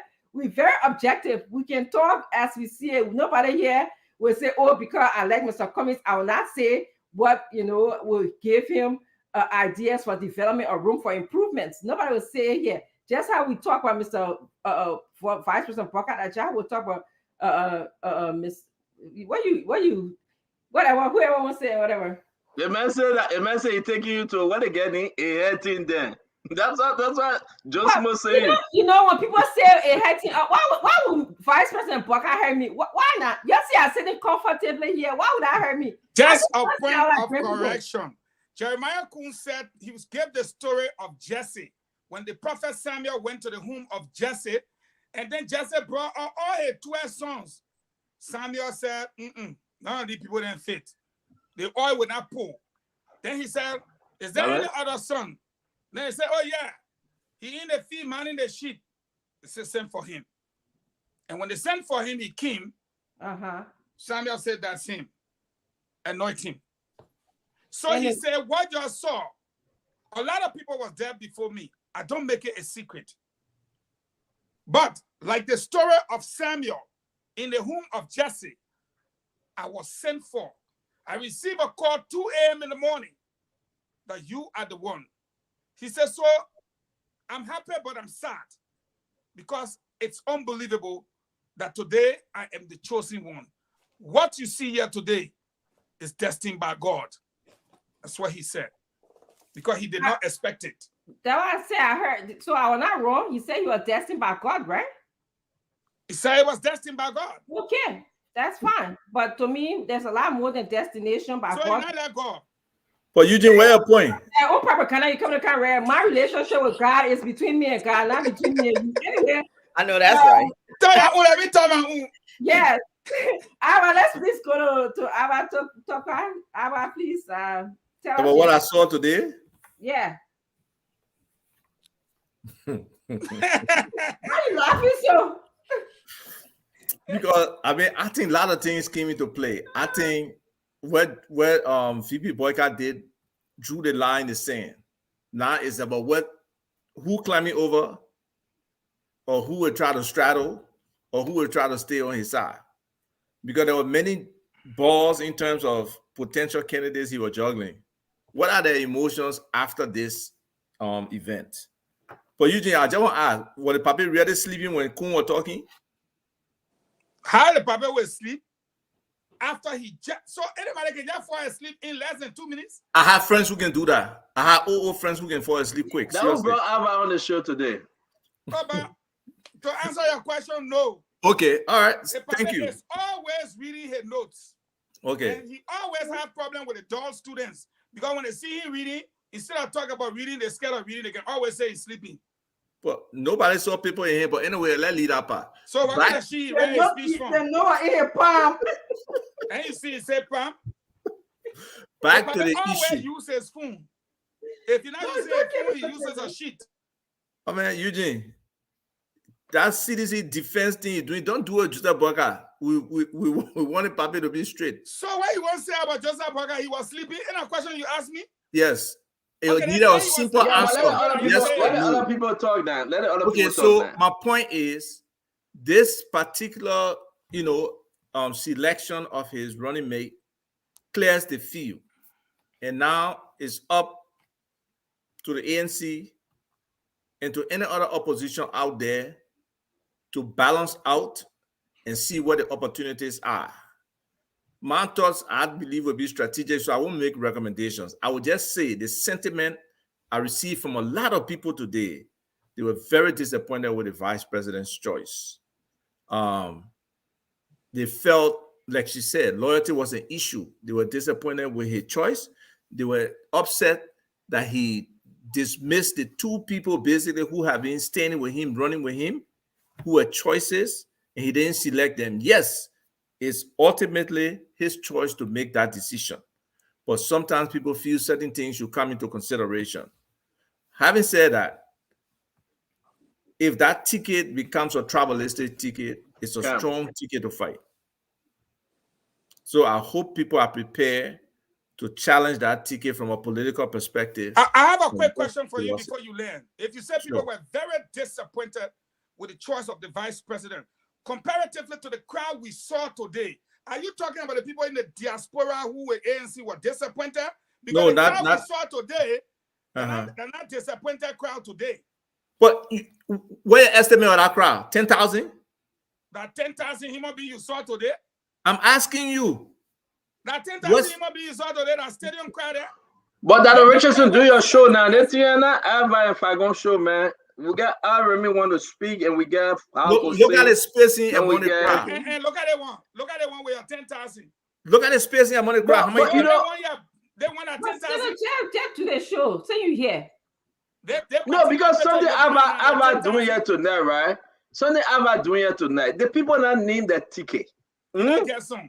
You are the former chief of staff for Mr. Cummings. You can't You're tell pure blood bath ANC. Or Daha, everything in you. From your web monk beer all over, you are ANC man. We know that. We respect that. What's your ticket? You tell us I'm gonna wait for May 13. Thank you. But man, even if the people get 5, at least out of 5 righteous ones, no problem. The people don't get a ticket. Where's yours? Where your the question that the lady asked was about the people ticket, not about ANC ticket. If you want to ask about ANC ticket, I can respond to you about ANC ticket. Okay, we ask about ANC ticket. But let's move on now because Iremi got to come in. You know, Iremi will tell another. I tell you, say I'm on. I tell you, say I'm a moderator. Iremi say you will take 3 minutes to talk. You know, before Iremi finish talking, I will be another 5 minutes again. I have seen what kind of. They're begging for come for you.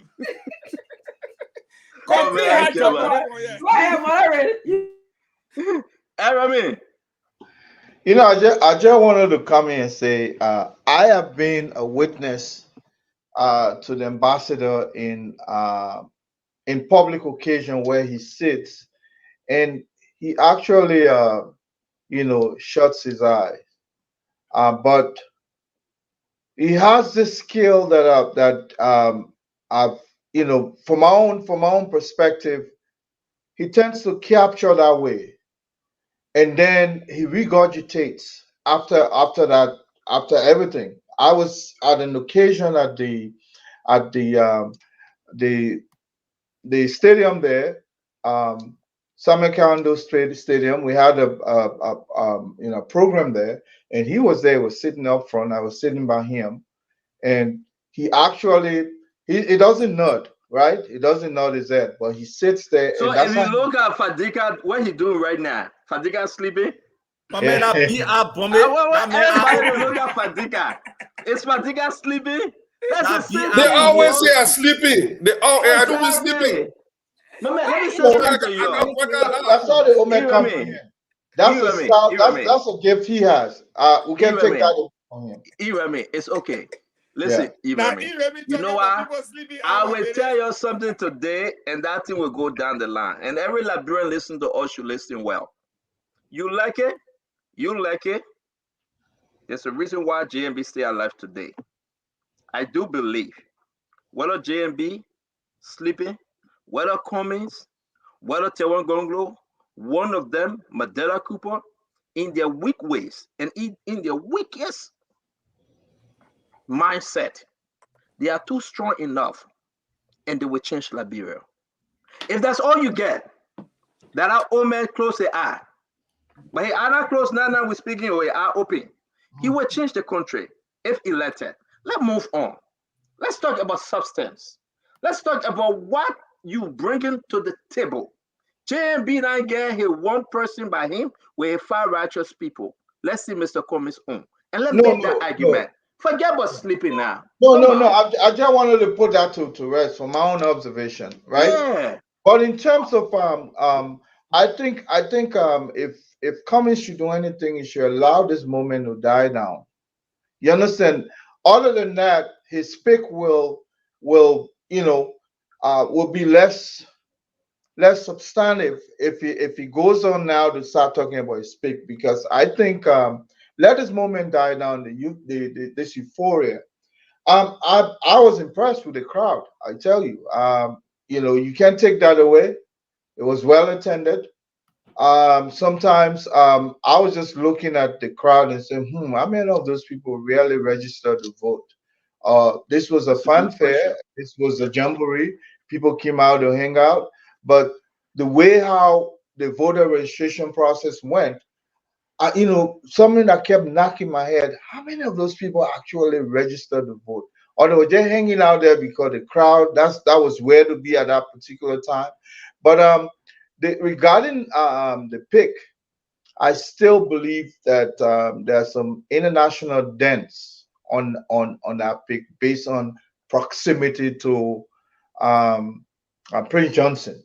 I still think that the United States, who leads, his own, priority interest, and I don't think that was a favorable pick, even though.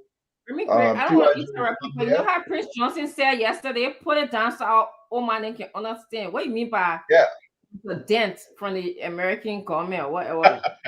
Break it down for us. Well, the thing I would say is, let me make it this way.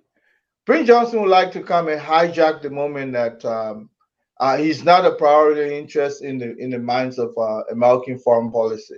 He would like to come out here because he doesn't even want the conversation to go that direction. You understand? But this is the real truth. The fact that you were sanctioned, it means you are the heart of the American people foreign policy. Whether or not you like it, and I'm pretty sure he's listening to this show because he always does. But come and talk to you. Hey, he's a military man just like me, and I can tell you, Prince Johnson does not scare me. That's why I did not join the INPFL. I remained the AFL until other tribal elements in there chased me out. So I got no fear for him. The only thing I'm telling you is the brutal truth. The fact that he was sanctioned by the United States, he remains a focus of attraction. You understand? So anybody who has proximity to him is also dented. I mean, they got hole in them. Let's put it that way. The thing is, kind of Gray question. Yes. You think maybe that's why they didn't really recognize him today at the program? Who PYJ? Stuff already? Yeah. Did they recognize him at the program? He was recognized. He was recognized. If you want to go that direction, UP didn't care about any kind of thing that was on PYJ. They wanted that marriage. They went for it.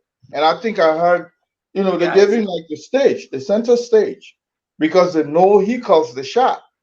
Definitely, that's how the American Post will see it too, that he's going to call GMB shot at the end of the day. And that is what people are concerned about. When I say people, I mean these people. If you think that, they got nothing to do with our politics here, well, that's your opinion. And America has always been there in our politics. They're effervescent. So, hey, you pick a guy who's closer to PYJ, get ready for the show. We're going to lay back and watch. Just like how Charles Taylor was brutally arrogant, that I could care less about the American, but at the end of the day, he sat down in a chair crying like a baby. We shall see. So, but let me say something to you now. You finish with all this little tantanawang, okay? You finish with all the little tantanawang. Let's get back there.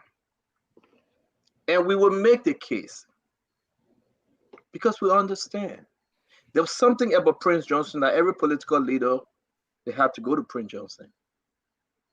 Madam Seti went to Prince Johnson. Even it started with Charles Taylor. Madam Seti went to Prince Johnson, 12 years. Joe Manawea went to Prince Johnson. Mr. Cummings visited Prince Johnson so many times, gave him gifts, contributed to his school.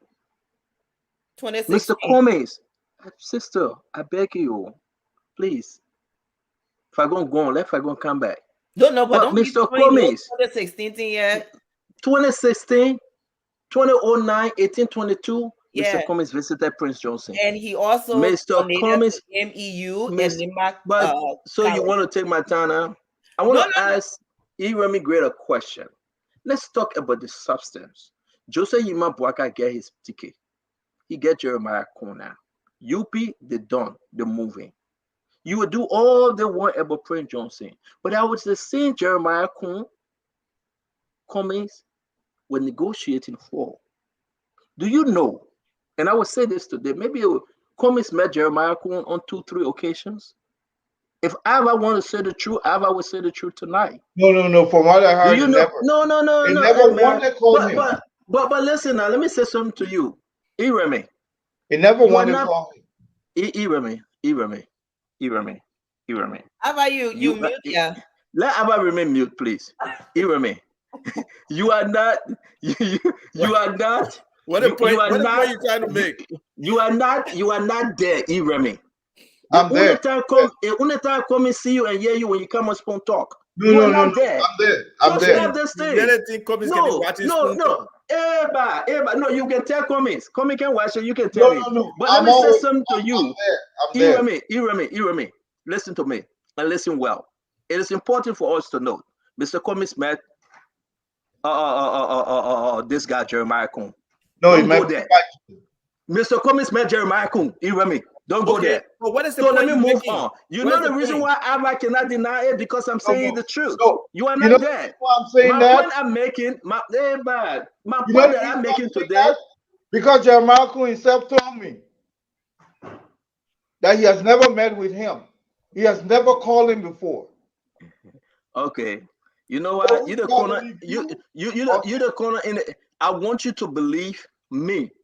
Because when I say it, I know it. Okay? Jeremiah Coon didn't tell you that. But I will say this. At the end of the day, you can't tell the corner he lying, man. My man, that one make the man a corner. Yeah, also your man tell you the truth. But let me say this to you. It is important for us to move to Fadika because I'm temporarily moderating the show. Fadika, please, I'm begging you. Let's leave this whole tabata about who Prince Johnson is. We know that. Let's talk about Liberia. Let's talk about the way forward. If given the opportunity, today, Ava, we're going to be celebrating on BBC. If given the chance that Jeremiah Coon was to say yes to Mr. Cummings. We know that. We know how it is. How you But let's that? move on. So My man, don't ask me how I figure that. My candidate has been clear. It has been. Don't ask me how I figure that. My candidate for vice president. No. You know, because y'all know the fact. Y'all know the fact. Opportunity comes but once. When you were in the room, Ava, maybe a lot of time you escaped Liberia, like you escaped from Sabibo. But you know, if you watch that show, Escape from Sabibo, that's how you escape from Liberia. But you know very well who are in the room. I mean, those knock off show you can be watching, you can't explain it, you don't know about it. Talk about good show, man. Look, seriously, what a serious note. Escape from Sabibo. No, before Fadika comes in, it would be nice if we can get the written speeches from both JMB. All right, they're on Google. So it's on Google. So it's not on Google. We got at least something. We got at least 2 representatives. It's important. It's on Amazon $1.99. Fadika, come in, my brother. Go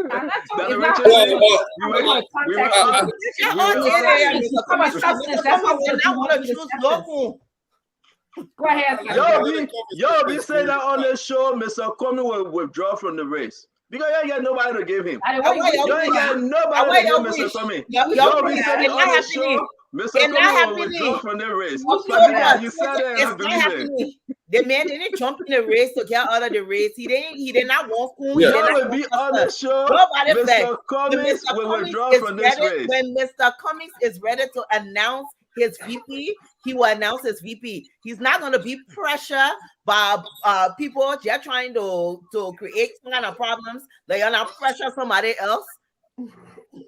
Well, I told someone last night, somebody was in my inbox. So who in Liberia Cummings will pick that already made to win the election? No, I told him Jesus. Answer the question, Kulera. I said that he will call God that he's saying his son down. No, but because I only 2 person in Liberia for somebody to be. No, but I was saying let's get real here. I mean, you may hate Coon or like Coon. That was a great pick, and I will make this prediction: Nima County, Coon will pull more votes this time around than even Prince Johnson would double. Nima County, The No number, money the on it? 100, you can put money on it. I bet you Okay. $1. I'm telling you. $1. Don't put $1. You put $1 inside. I mean, you're not serious. $1. No, I'm telling you this. And my projection usually never wrong. And there's a reason why I'm saying this. It has been a long time that Nima County has come this close to having a VP and possibly a president maybe a couple of years later. Liberia is a very tribal country. A couple of months ago, Lofa County was shaking. It was becoming a battleground. But once the wind starts to blow in Lofa County, Lofa is a heavily traditional county. That wind, when these people look in hindsight and see that their son, I sent a video from Foya. I don't know why Stanton keeping it. A step away from the presidency. That number he got 97%. The other time it would jump to almost 100%. So we got two counties that will come out. The youth in Nima County, the whole Nima County will come against Kun. There's this thing. There's my problem with and I slightly disagree with Conor Gray. We kind of agree on most things, but I slightly agree with Conor Gray. I'm just tired with the hypocrisy with this Prince Johnson. People have used this man whenever he's needed. They use him when they can't use him anymore. They dispose him, and then this whole thing. Liberian people need to decide whether we want war and economic crime code in Liberia and go about it the right way. Then use it as a political tool. We have weaponized this war crime code politically. One group will want it so tired, and then when the front people, then they sit out there. Let me tell you something. And I don't believe that the American look. Jeremiah Kun is no Prince Johnson. Kun is Kun. He's a grown man. He's the political leader of the MDR. And what a Kun, what a Mr. Senator Johnson has influence over it. Everybody has some influence over somebody in Liberia. But I don't think that we should be transferring his crime. Crime should not be transferred, or alleged crime should not be transferred. Mr. Johnson, I've said many times on different platforms and justify it recently. In Liberia, one of the things that we have always done in Liberia and have made it difficult about this war and economic crime is everybody try to protect the criminal. Everybody. They say, oh, that person is bad, but our rule. That person is bad, our criminal. There are people in Nima County that do not see it the way we see it. There are people on the other side. So the hypocrisy has to stop. We want to talk about war crime code and Prince Johnson transgression when something. Nobody has ever lost the election because of what they did in Liberia. I mean, look at how they call this guy from George Boley. I mean, all the warlords went on to win election in Liberia. If these people, if this was a priority for Liberia, this guy would not be winning election. We need to get it right. If we either decide to go on war crime code, we follow the right track and get it done, rather than keep using this thing as a political tool. Right now, I think Cummings is in a very dark spot. Like Remy Gray said, he needs to wait. Let this wave die down. Come out with somebody. There are some other suggestions I'll be putting forth to the ANC and the ALP team moving forward. What I think we should focus on is that the enemy in the room, the 800-pound gorilla in the room, is not Mr. Boyka. It is not Mr. Cummings, it's President Weah. He is the man that has been indicted by with barrage of charges by the U.S. government. He is the one that is squandering opportunities. The opposition should not lose sight of that, because pretty soon, and I will make the other pronouncement, I will see some of you following the same devil that led us in the place only because they want to be criticizing Boyka. And I don't want to call the name because that's Stato's son. I don't want to call the name, but people will start gravitating towards those people again. As soon as they start, because a lot of time we have chicken brains. I don't want to sound disrespectful, but we tend to forget. As soon as those people start attacking Boyka again and bringing, I'm expecting to see audio. I'm expecting to see leaks. I'm expecting to see all of them. I pray that I'm wrong. I'm about to see all those things coming. And the same people that this man disintegrated the CPP, destroy everything, that chicken brain will start forgetting, and it'll be cheering on because he's going to be doing it the other way. We have to be very mindful. This is Boyka is not the enemy here. Yes. The enemy at this time is I want to say something. Yes, Mama. Yeah. So yes. I agree with you, Fadika, that Cummings needs to sort of play it low for a little bit. Let the Unity Party enjoy and celebrate, enjoy this time, this moment. But I think sometimes when we think about Nima County, because I think you believe that Kun was selected because he can bring in a number, and Liberia is a very tribalistic country. I think that we have forgotten that Liberia has, to some degree, evolved after the war. I believe that Prince Johnson was very popular for many reasons within Nima Kante. He was seen as a protector. But we have to keep in mind that there's a lot of young people that are now in Nima Kante. Number two, they sort of the spread of social media in Liberia, all right, has a lot of impact on what these young people in Nima Kante wish for, for their country. So I think just to say that Nima Kante may just go to JMP alone, I think there will be some kind of fuss for the population. There's going to be like a toss for the population. And then let's keep in mind too, Nima Kante is very, it's multi-ethnic county. There's multiple people in Nima. There's the Gio, Kra, Mandingo. So yes, I want to wait and see. So I want to ask you one question, Doc. Why would they be competing for? Why would they be fighting against? Think on that. Why would they be fighting against to protect? What do you mean by what? When I mean in politics in Liberia is interest. In Nima Kante right now, you saw there are different diversity in Nima Kante. So what would be their motivation? What would they be? Let me tell you that. So just going back after the war, the motivation, and I can tell you this, for some reason I was in Nima circle for a long time. So I can tell you what I'm speaking from personal experience, okay? The interest after the war was they needed somebody to protect them because a lot of Nibayans were slaughtered during the war, okay? Some of the big people were killed. Jackson F. Doe was killed, okay? So Prince Johnson stepped in as a protector for Nibayans during that time. So now we don't get the need for that protection, the motivation for someone to protect Nibayans isn't quite as there as we might want to think, okay? So I'm waiting to see. I mean, again, I want to keep my mind open. I just don't want to say Nima Kante going to completely exclusively go to Kun.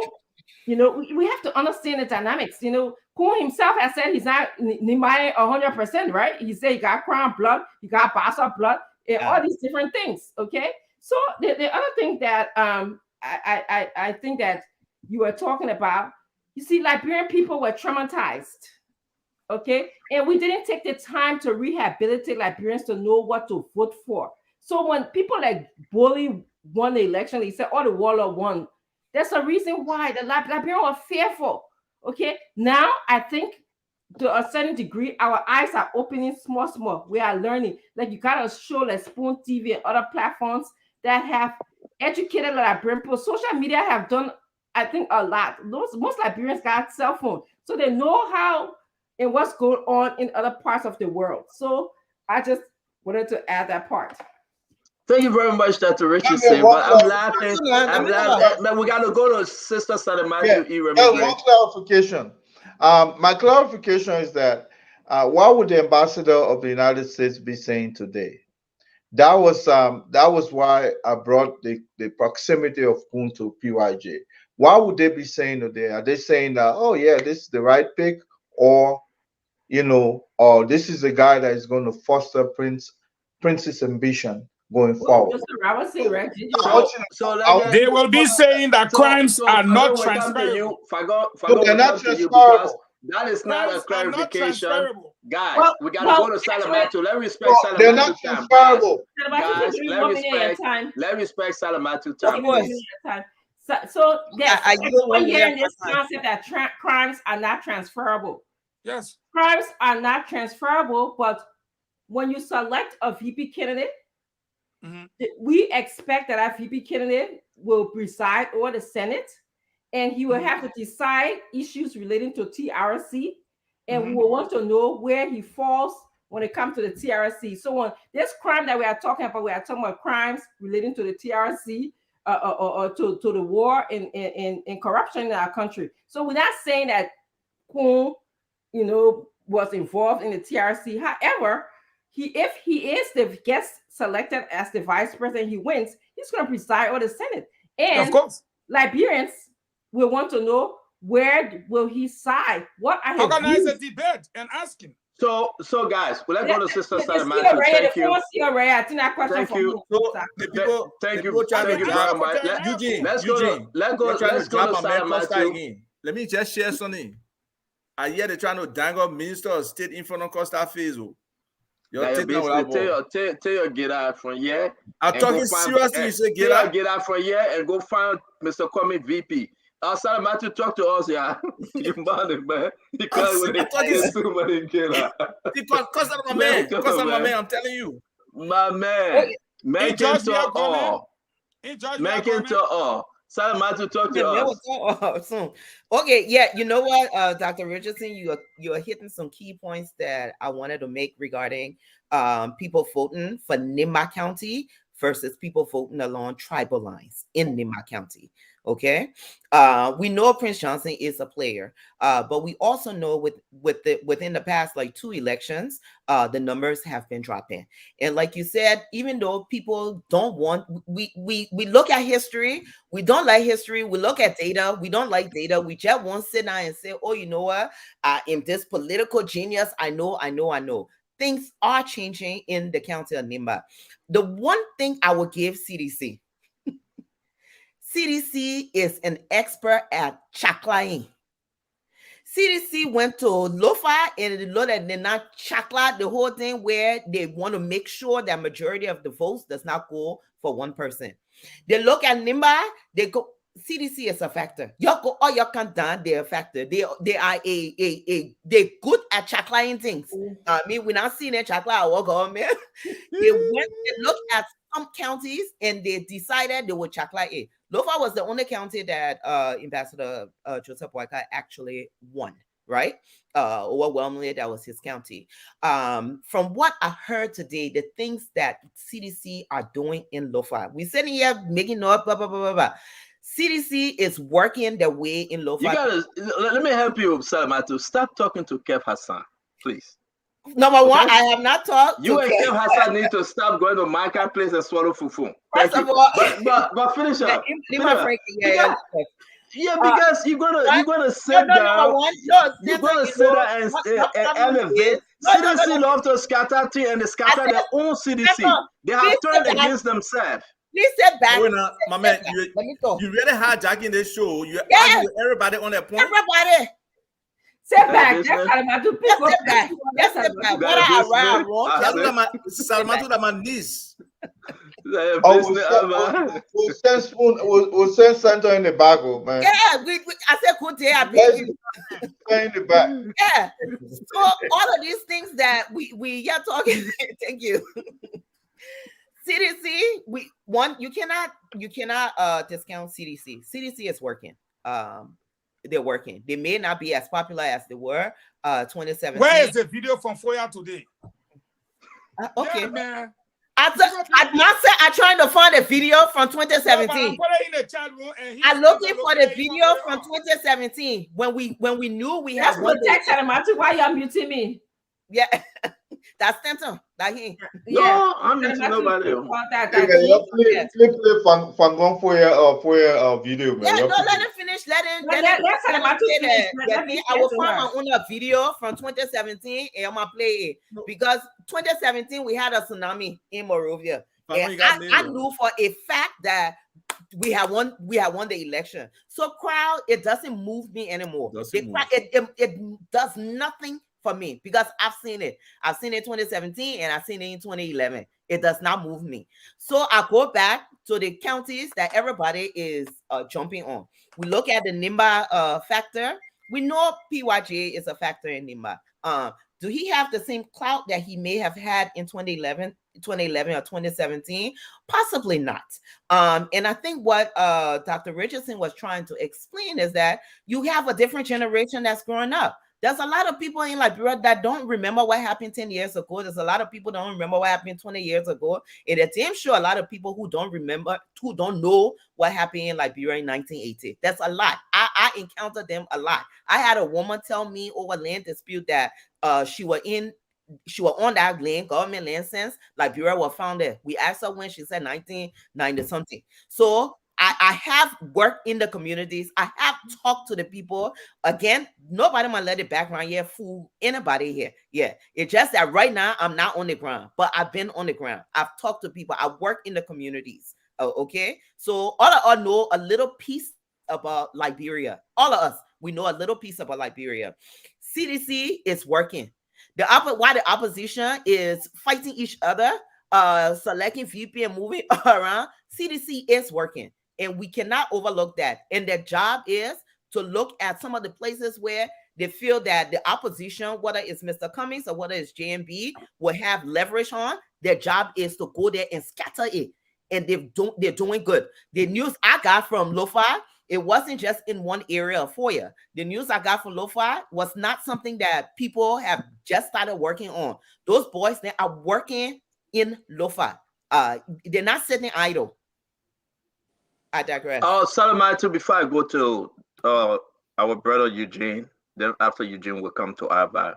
Let me ask you, do you think Salamatu, Prince Johnson, because now he collaborating with UP, do you think UP will win Nimba County? I don't think so. Okay. Do you think because of Jose Yiman Boyka and all the other key players, Lo-Fi will be in Nimba County corner? I don't think so. Do you think because of the opposition fighter, Unity Party will win Moserado County? No. So you believe with all the three counties, Joseph Boyka, Jeremiah Kon should just pack the things and go sleep? Why would tell the people to go pack the thing and go sleep?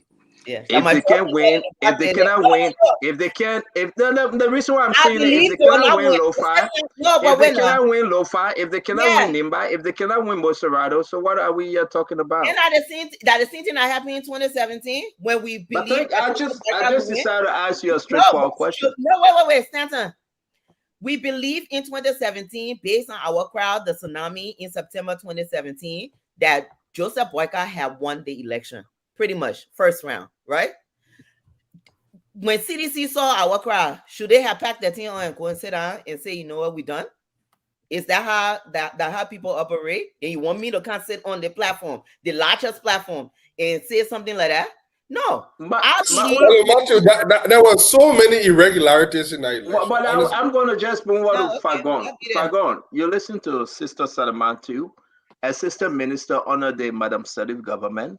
We know the story between Madam Salif, George Manawia, and that of Omer Joseph Boyka. We understand what went on. Today, Salamatu saying UP, Joseph Yima Boyka, and his VP candidate, Jeremiah Kon, cannot win Nimba with the strength from Prince Johnson. Joseph Yima Boyka from Lo-Fi County, he cannot win Lo-Fi County. If even you have the Costa, the Yomli, the DeLon, and all of them beyond UP, they cannot win Montserrado. I'm done. You can speak. Thank you, Hajako.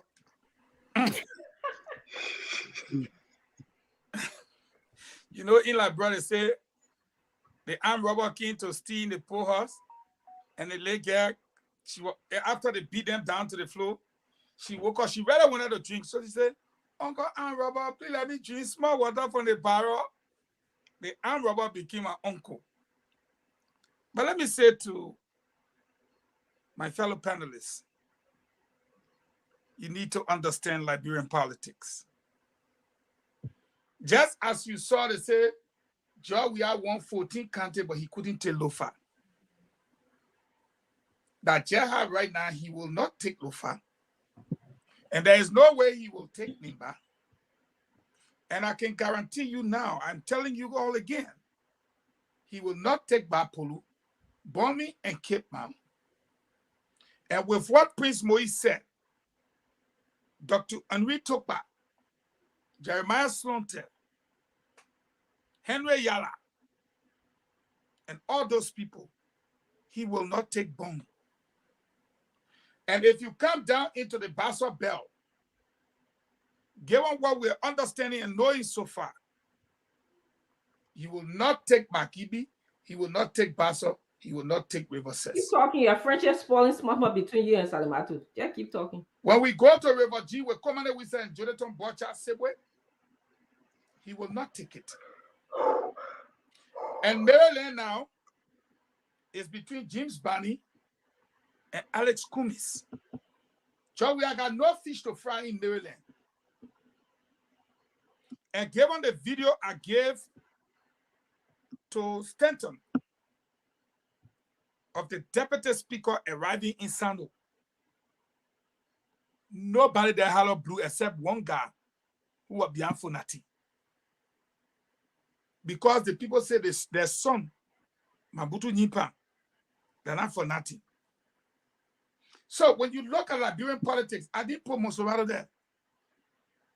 As far as I'm concerned, the next 3 to 4 weeks will be crucial. Just as I told people to wait, just wait. By the time the next 4 weeks happen, again, if Mr. Cummings is not careful, I don't see him getting more than 2%. And here is why I say so. I see Ava shaking her head. The message out there will be no wasted votes. Meaning, you know he can't win. Don't waste a vote. Don't spoil it. This race is between George Weah and JMB. If the people want their children to die, to be on drugs, to be killed, they will vote for continuation. If they don't want it, they will rescue the country. And as I see it, Ali Jeremiah Kun get Nima. JMB get Lufa. I look at Alexander Cummings. What county can I braggingly say Cummings got this county? It's not there. Who is Cummings' running mate? We can't find one suitable one. So I'm more concerned for Cummings than I am concerned for JMB victory. Because it's JMB versus George Weah. And everybody knows that. Any other candidate coming now, you coming to be a spoiler. And the reason why this election, I am saying, when we don the microphone, it will be about one thing. You either waste your vote or you use it wisely. No wasted votes. Thank you, Stanton. Me, I feel. Thank you very much. Folks on the show, please. You can just text me, don't call me. We're going to go to Ava. We're going to go to Ava and then we'll go to the phone line. It's important for us too.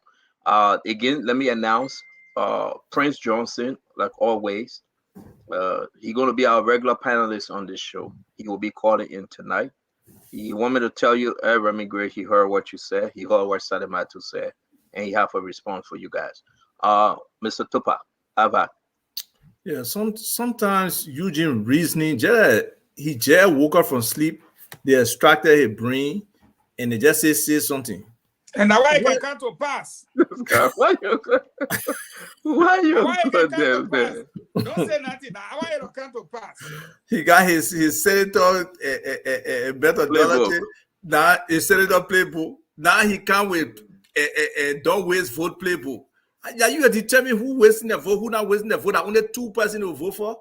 That only 2% in the race. No, man, don't be propounding false theories here, man. Look, people want change. When they are feeling and they post it, like you will listen to ya.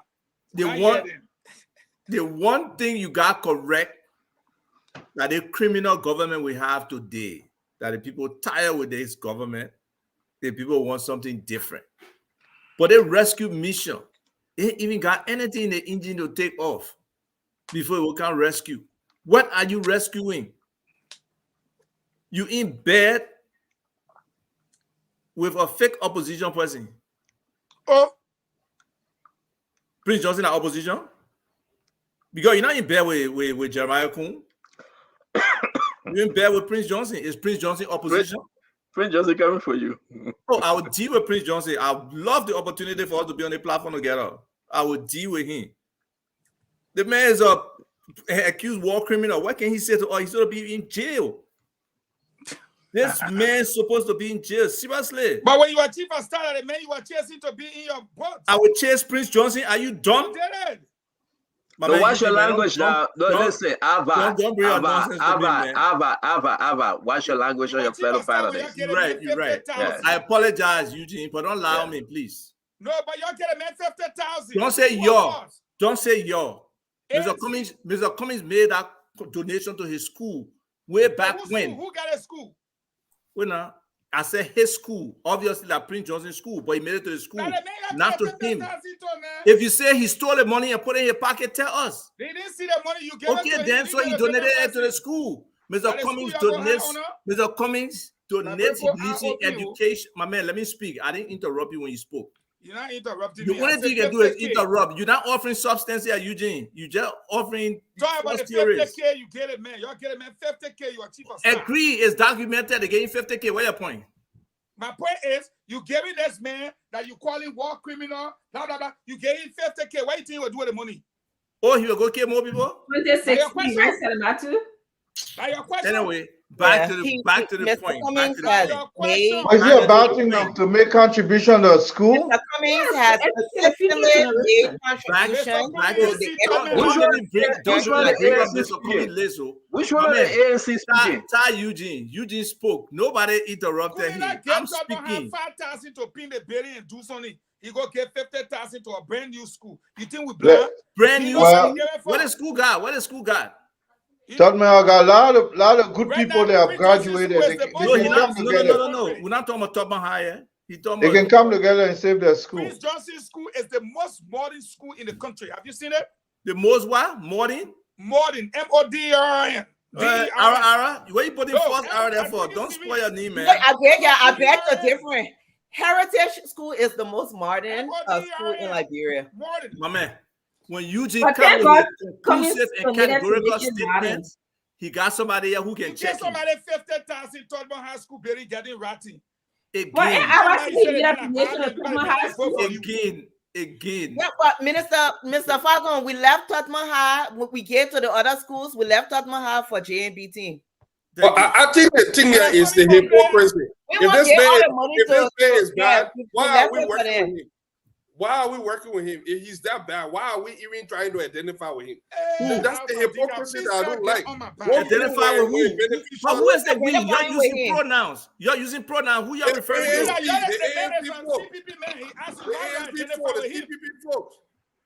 Let me say something, guys. We're about to go to the phone line. I would beg you guys to give Ava the time to speak. It does not change what Prince Johnson is. I would beg you guys to allow Ava to finish his 2 minutes, please. Thank you. Okay, so it's clear. Prince Johnson is sanctioned. Prince Johnson has a history beside the U.S. sanction of being somebody who accused of very, very ghastly war crimes. We know that. We know that for a fact. It can't change. Some of us have advocated for war crimes code forever. At one point, Prince Johnson himself embraced war crime code because he felt he probably was not the primary person or the one who held the greatest responsibility for the war. But let's bring the court. That's what we need. Today, I saw a little post from Sia, Joseph Boyka's niece, where she was saying, we're waiting whether war crime code, whether war crime and economic code, or whether economic code, we decided that only economic crimes code. You bring economic crime code, you stay catch Prince Johnson. He being in that corrupt legislature. They've been getting free money. The legislature that we're talking about, that the U.S. ambassador was talking about, Jeremiah Kuhn is is an aspect of that legislature as well. Prince Johnson himself decried Jeremiah Kuhn for corruption. So I know he's not perfect. Nobody perfect. So let's not just present this like a rescue mission. No, it's not a rescue mission. Can I ask you a question, Ava? Huh?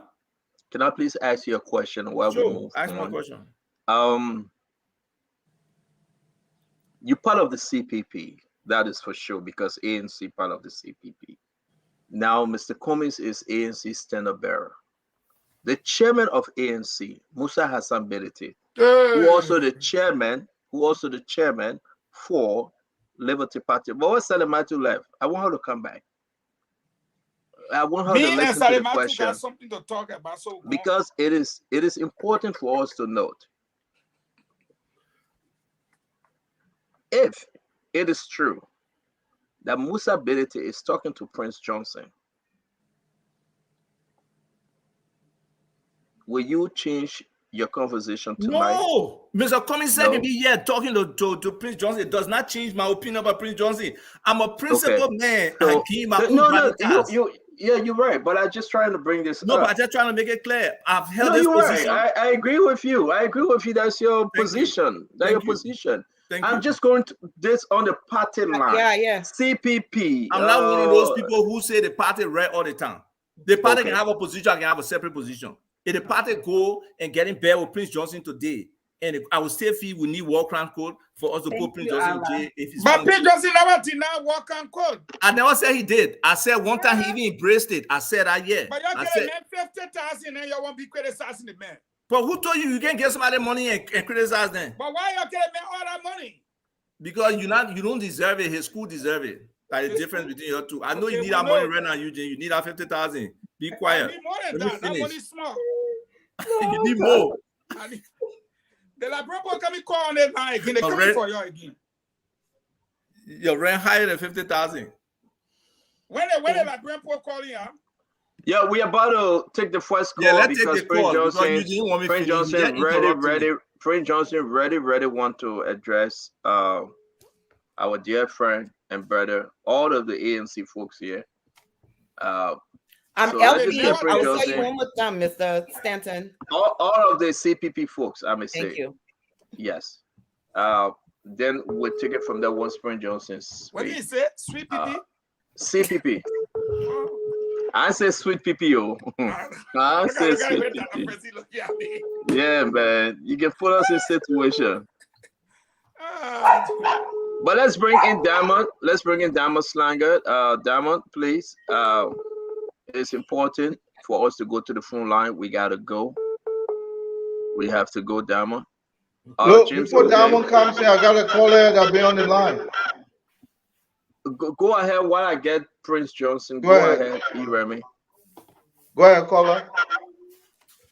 All right, thank you. I just wanted to say, Chris likes to say that this show is for the Liberian people.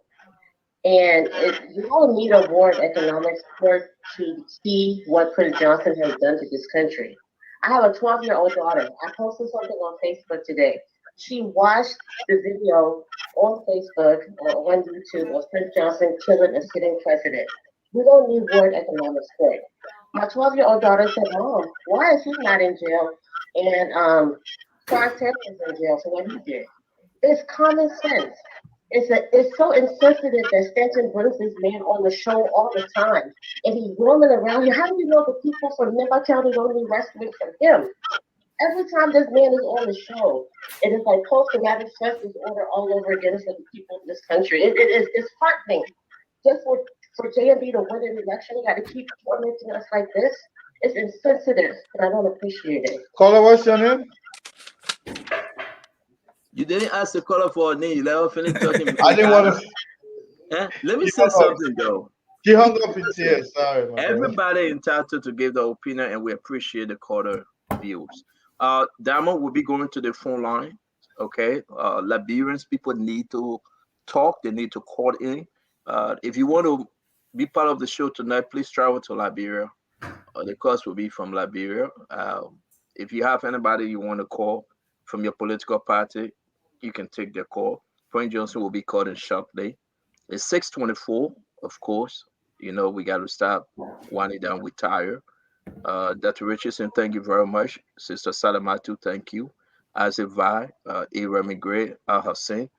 We don't know what Leo is tonight.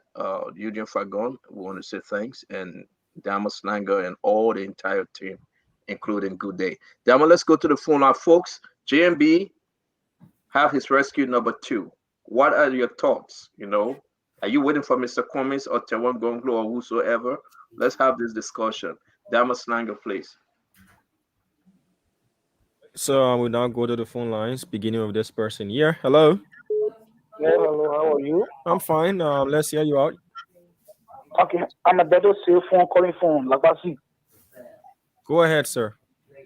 So, first of all, I'm happy with the running mate pick at GMB today. I think that's the best choice in our made since we've been in the political race.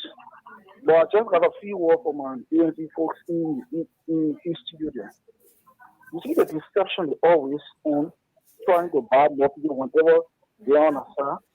But when they're in the net, I can tell you for free that Mr. Cummings was running behind Jeremiah Cummings. Some young guys from Nima even 30,000 from Mr. Cummings because he wanted Jeremiah Cummings to be on his side. But today because Jeremiah Cummings is here, Abba is in studio, but everything is in studio. No, but I'm not to all them there by Morton. But let us continue. Mr. Cummings is going nowhere, and we know very well he's not going nowhere. All right, thank you. Hello. Hello. Yeah, hello. Yes, sir. Let's hear you out.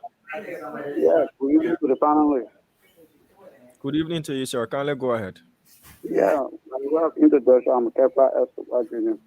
But let me say to the panel, more especially data registration, we are on ground. We know that we are going through suffering in this country.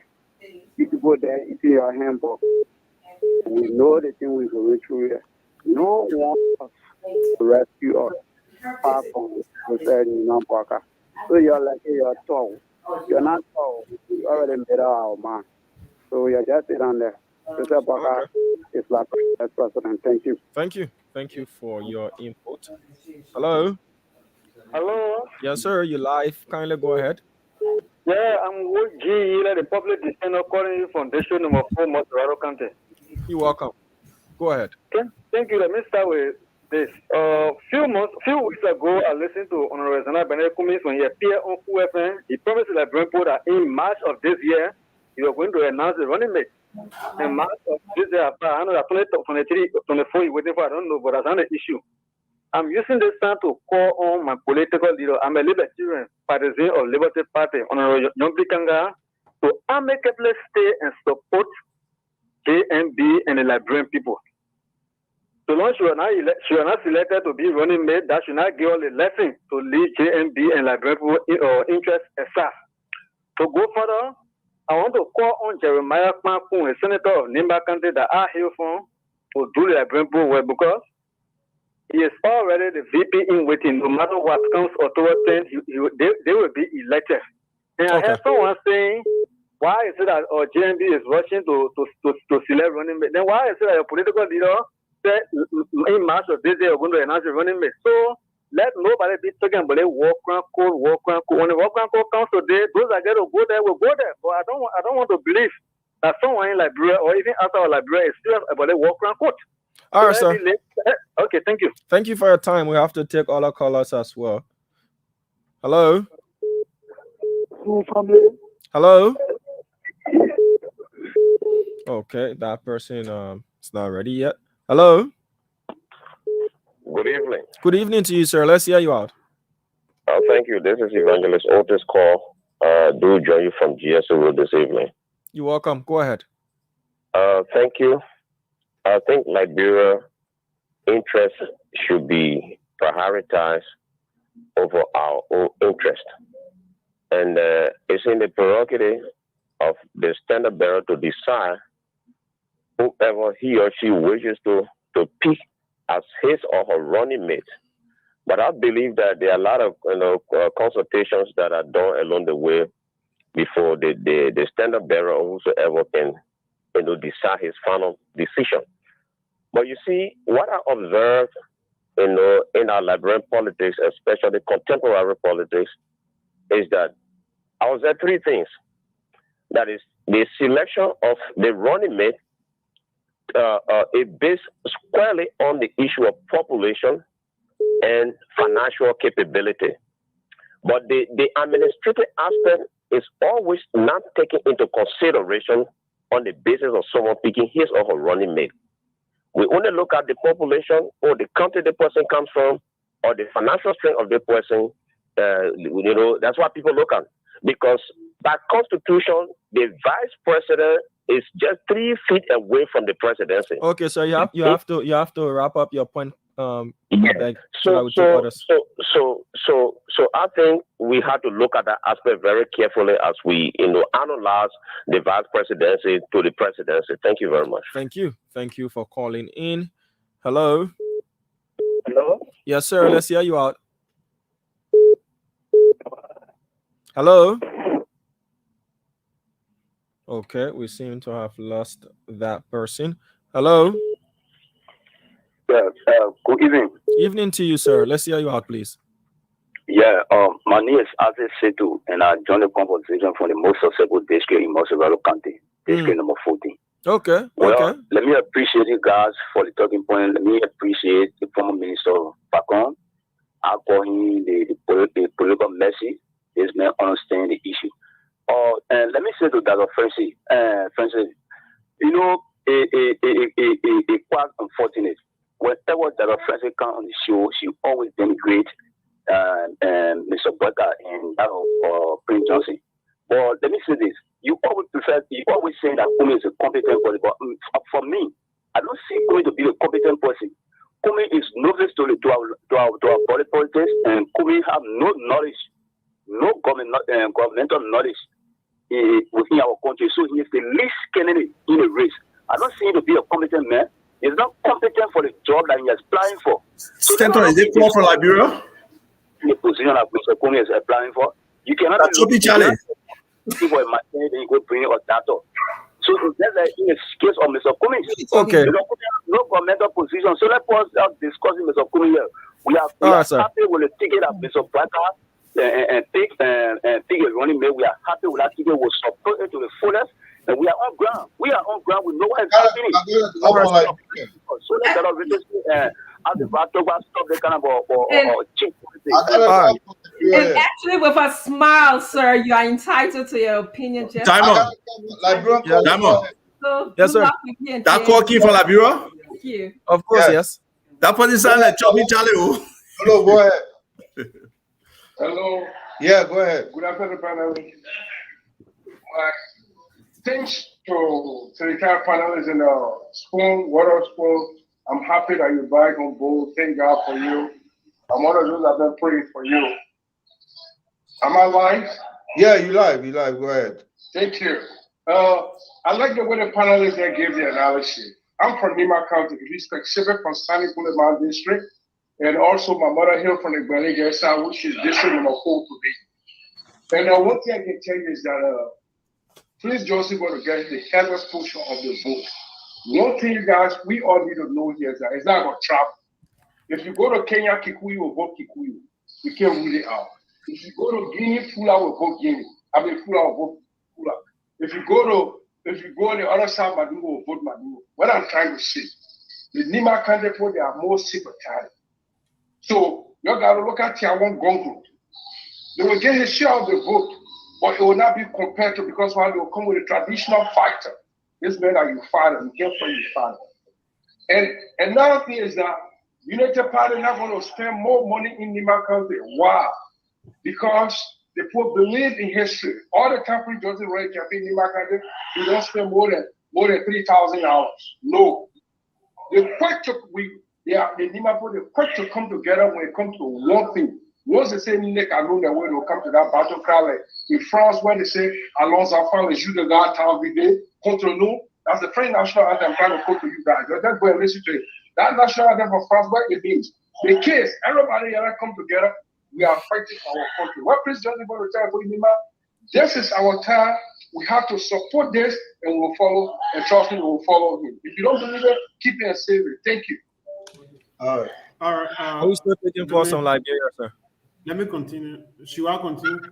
No, let's take a few more from Liberia, man. These people, yeah, they can call another time. The program was in Liberia. Let's take a few more from Liberia.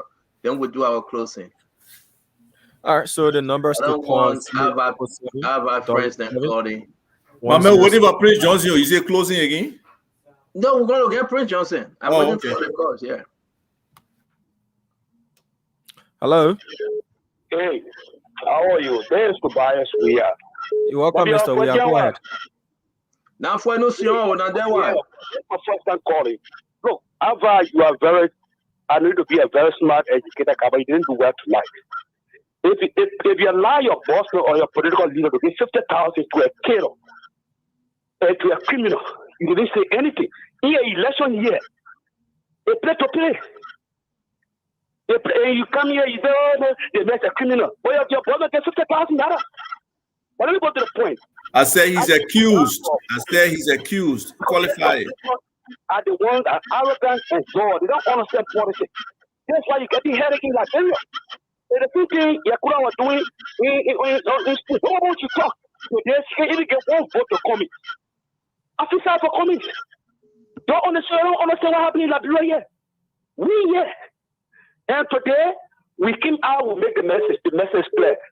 We need a change, and the change is Black Eye and Jeremiah Cole. Nothing else.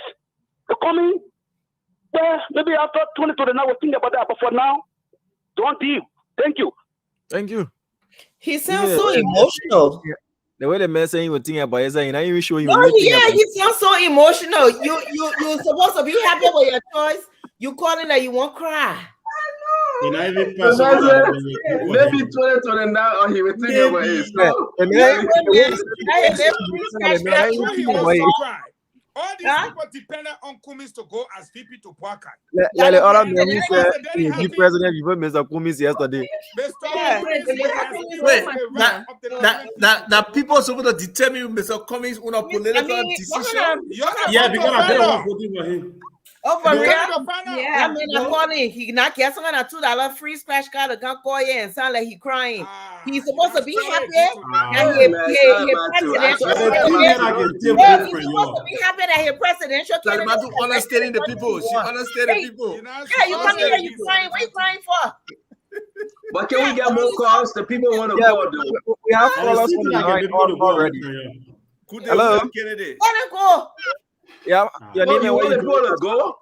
So you want to go for you? That's what you say, Salamatu. Let me tell you something. Wow. We have a caller on the line. We have made a decision to vote for Joseph Boyka. We cannot convince them to do anything else. The fact that you will call a show and tell us that we the one making Mr. Cummings lose election because he didn't go as number 2 to a man who never even asked him to go to a number 2. I think that makes sense to you. Exactly. And the people were supposed to be convincing.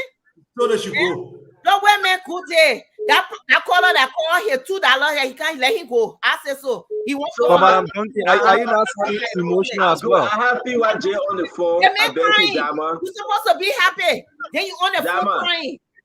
Yeah, Salamatu, I have PYJ on the phone. Salamatu, be careful. Where you call my name for? You say PYJ. PYJ, I guess Salamatu and Azeva and the retired AFS Soldier Corner E. Remy Gray. All right? 3 of them are talking about you, boy. You are live. Go ahead. Well, I heard everything they said. I wonder why this program tonight, I am the one dominating. My name is dominating. I think for my But are you the vice president? I don't think. giving them political fever. Giving the coming supporters political fever. They are worried. They are jittering.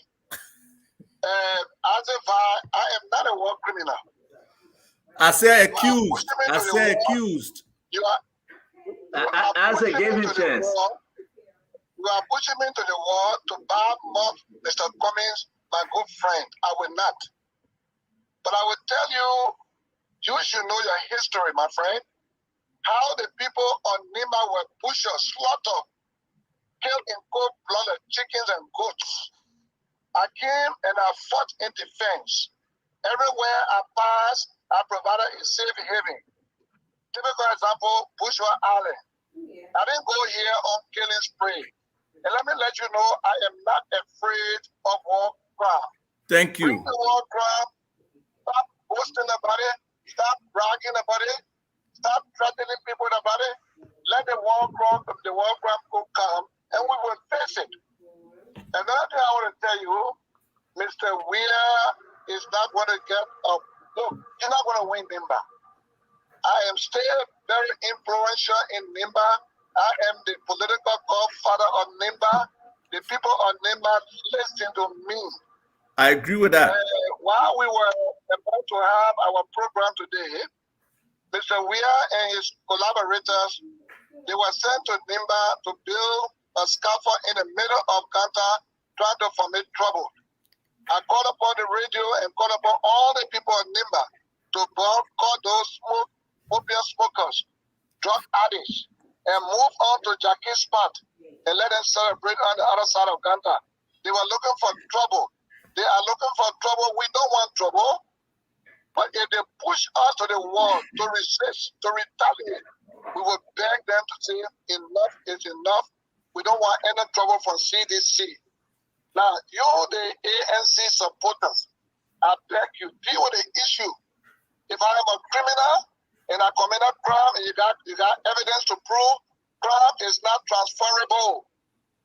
The MDR is a political party incorporated under the law of the Republic of Liberia with 46 incorporators. According to the election law, you must have 3 persons from each county to serve as a chairperson, and they are the ones who incorporated the MDR, and elected me as a standard bearer, which I took over during another election last December to Honorable Jeremiah Cole. So let's deal with the issue, my friend. Let me ask you a question, Honorable Prince Johnson, as we deal with the issue. But I will also ask you a question quick, please. At the program today, Ben Nayiro were absent. Your colleague, Senator Yombli Kanga Lawrence, Senator Dillon, Senator Steve Zago, Senator Jonathan Kape, and all those folks that consider themselves opposition, you know them. They were absent.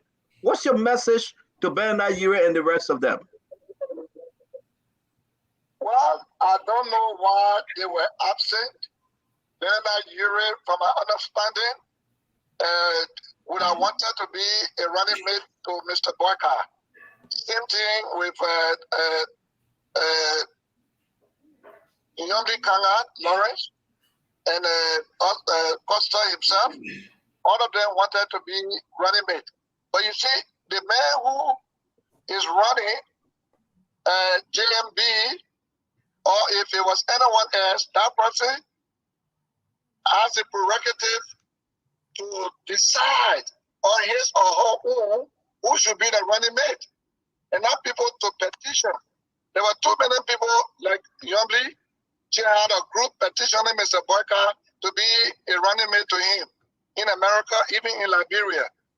And JMB chose who he wanted to choose, bearing the same ideology, somebody that he can trust, somebody that he can work with, somebody that has the same principle. Now, let me just tell you something. Yombli Kanga Lawrence, Senator, is a chairperson on Rule and Order in the Liberian Senate. As a Rule and Order chairperson, she controls the discipline part of the Senate. We don't fight each other. We don't insult each other in timber. One day, the protest was absent. So the chairperson on executive, Sir Joseph, was presiding during the session on that day. And there was an issue on the floor. I don't know exactly right now what it was, but that aggravated Madam Lawrence Kanga, Yombli Kanga Lawrence, and she took the hot tea, and wasted it on the face of Sir Joseph. Point the man, you are a Rule and Order person, chairperson, a senator in the Liberian Senate, wasting hot coffee water on the presiding. Too temperamental, too aggressive, negatively aggressive. Is that the kind of person you want to be vice president under Mr. Boyka? When you become president tomorrow, or when you become a vice president, will you not do the same thing to your leader? So there are reasons why, and then besides, she doesn't have a party. The constituency she got over there is replete with kind of elements that are divisive. Competition is among them. If we must beat CDC led by Mr. Weir and kick them out of this country, you have to have a county that is more popular, that is more controlled, that the people can listen to. And that county is Nimba, the largest county to Maserado. And the leader in Nimba, they are leaders, but the people believe so much in me, they trust me, and I can tell you, with our son, Jeremiah Cole in the lead, Mr. George Weir is going to be flatly beaten. He will not get vote in that country. And now that he has been appointed or selected by Mr. Boyka, we're not going to get to work and let our people know that we should vote Boyka and Co to say no to drugs. My last question to you. My last question, I'll bring the guys name in real quick. Thank you for calling us. James going to post this. We are receiving from Akaris Moses Gray page, his Facebook page. This is what he said, and I'd like for you to respond to it. The traitor, Cooper Crow, Minister of Post and Telecommunication, must resign, and resign now. You are a dangerous sellout, and good to have lunch with you on Monday. No room for politics and questions. He is asking him to resign now. We understand that's the other position that Joe will offer your county, the Minister of Post, but the representative on executive, chair on executive, Representative Akaris Moses Gray, is asking him and telling the president that this guy must go. What's your take on this message Akaris Gray posted on Facebook? Two things I have to say. One, Akaris Gray, I believe Sunday is a chairperson on executive in the lower house. All matters relating to the executive mansion, he's responsible for that in the lower house. He's not an official spokesperson of the party, CDC. Apart from that, Akaris Gray needs to go to take drug tests because he doesn't seem to be normal. He smokes. I have seen him smoking many times. And I think he takes in cocaine also. That's what made him to evade the University of Liberia, beating our children, his own constituents. Those students are within his constituencies, and many of them are his constituents, flogging them. We are prepared to allow our people to resign, but it is their constitutional right to a job. So let Mr. Weir dismiss them. The Constitution says that the president has a right to offer job to his citizens. So it is upon that ground, Mr. Cooper Crow is holding on to the position until he can be sacked. And we want Mr. Weir to sack the people. Otherwise, but there's a job. That's their responsibility. To own a job, to get a job, to work. And the money they are paid with is not Mr. Weir private money from his farm. That's the taxpayer money. And part of the money is from Lima County. Let us see, the mountain is for government, but it's located in our area, and the social responsibility funding they give to us, which is 9 million, as I speak to you, is what Mr. Weir has. So if you want to sack Cooper Crow, welcome. Thank you. Let's go around. Let's go around very quick. One question each. Honorable Prince Johnson, please. We're going to start you with the ladies first. Dr. Richardson, Salamatu, and we'll take it from there. Dr. Richardson. Senator Johnson, in as much as I may not agree with Senator Kanga on many issues, I think your description of her today as someone who is aggressive because she was upset and threw a cup of tea at Sir Joseph, I think is kind of unfit and uncalled for, because someone could say that you were at the scene when Master Sergeant, the president of Liberia, Dole, got killed, and that could be seen as an aggression, that you contributed to his torture and his death. That also makes you unfit. Yeah, madam, that was war. Madam, this man took 300 babies, children alive. Mr. Johnson, Senator Johnson, can I finish? Can I finish? Senator Johnson, can I finish, please? Senator Johnson, can I finish, please? Senator Johnson. I understand that. I understand. I know you love people. 300 babies were brought here. But you're not giving me a chance to finish talking, Senator. Senator, you're not giving me a chance to finish. Okay. I said you're not giving me a chance to finish. I understand what you're saying. You always say it was war, and I understand your context. But I'm just saying that you just made an analogy that Senator Kanga is unfit to be a vice presidential candidate because perhaps she was, upset that day, and she, threw tea at Senator Sir Joseph. Therefore, she's aggressive, and it makes her. and it makes her unfit to be a vice president because she could do that to her leader. So someone could use, I'm just telling you, someone could use the same analogy that says you are now calling yourself the political godfather. You are saying that crime is not transferable, yet and still you are on the crime scene that contributed to torture and killing President Joe. So someone could transfer that still seems worse to you, that you are aggressive, you're unfit to be a senator or the political leader of Nimba country. So I'm just telling you that that didn't sit well with me. And analogy didn't sit well with me. The first thing, Madam Chenoweth, if you saw the video, you never saw me torturing though. I said contributed. I used a very key word here, sir. Sir, Senator, I said contributed. I said contributed. I didn't say you killed you. Senator. For the record, I said contributed, and I knew you were going to kill that. From their wives and them in the well, they were there. Those soldiers who were with me, whose children were taken and dumped in the well upside down and slaughtered in cold blood, they were with me. And when they grabbed those, the situation was so tense. If I had said anything in objection to what they were doing, I would have been shot. It was a bad situation. That's why I was calling the foreign embassy, Sunshine Tango. I wanted to get direction, what to do. I wanted to get an advice. Senator, stop this part of story, man. Who was shooting? Thank you. Who's going to ask question? Who's next? Salamatu? For the record, I said Dr. Richardson. Okay, thank you, Salamatu. Go ahead. This situation of Yongi is not a wartime. It's a peacetime. We are in Timbo. You cannot be rude and honor chairperson and you're wasting hard water on somebody. No. Let's go to Salamatu real quick.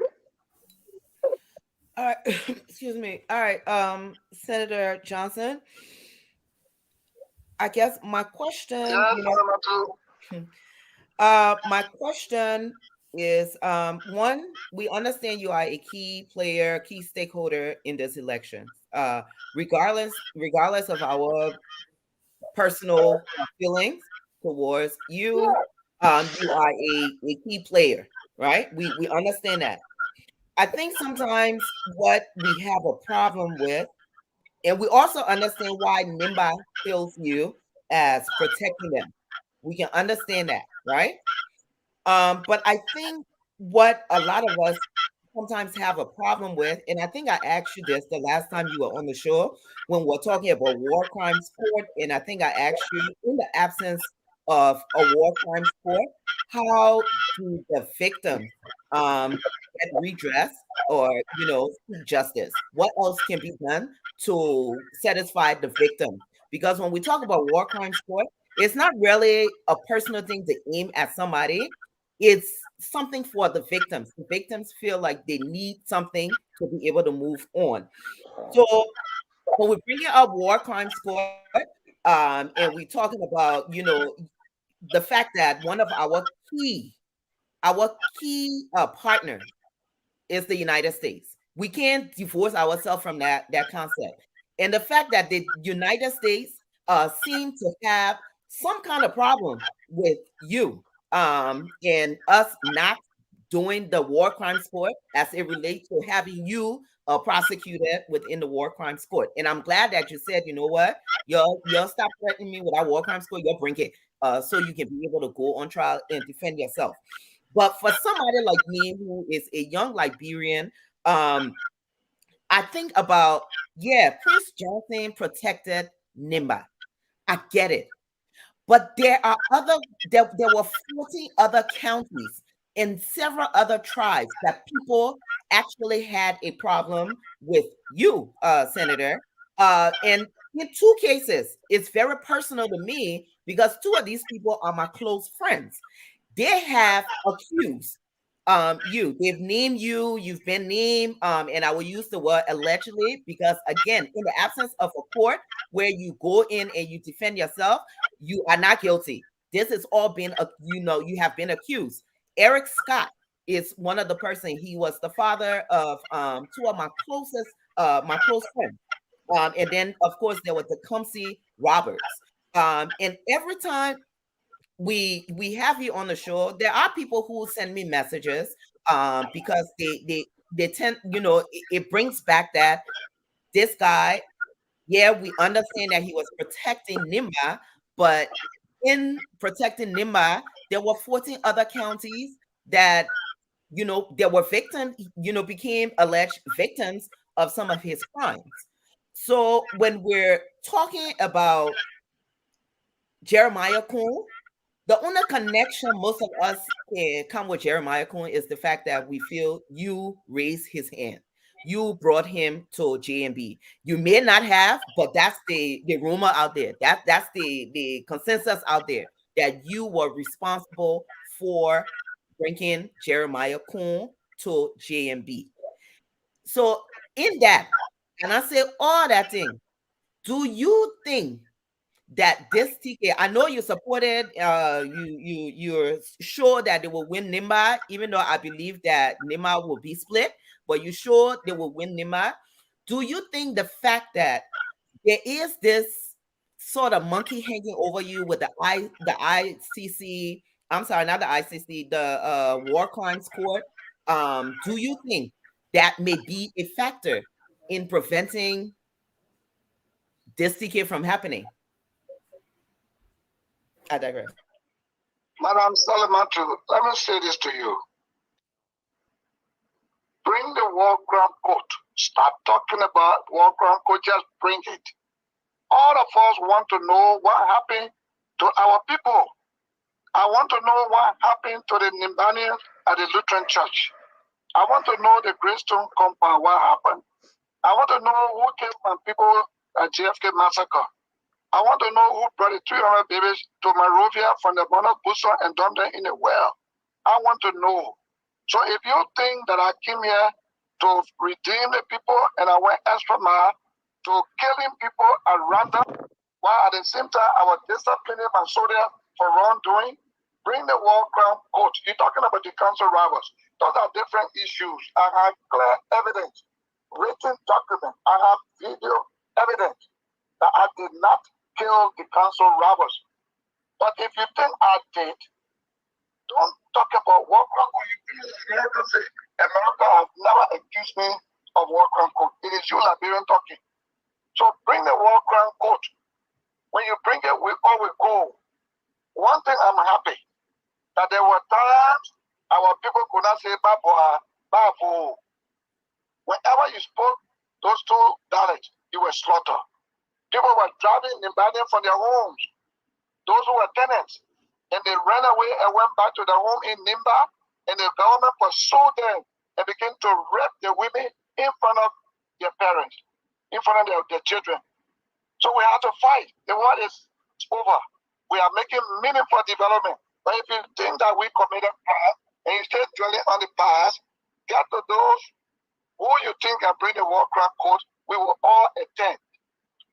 But if you want the War Crime Court on the basis of the TRC, then I will tell you the TRC has hit the rock. It was meant for reconciliation.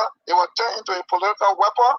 And that's why the commissioners that made up the TRC commission divided into two groups, and they were at loggerheads with each other. So, but we're not afraid. I'm a powerful, strong former general. I'm not afraid. I fought for freedom. I'm a revolutionary. But I know my rule of engagement. But if I did anything wrong to people, killing people, not just allegations, because Liberian people, y'all can lie. Y'all can lie too much.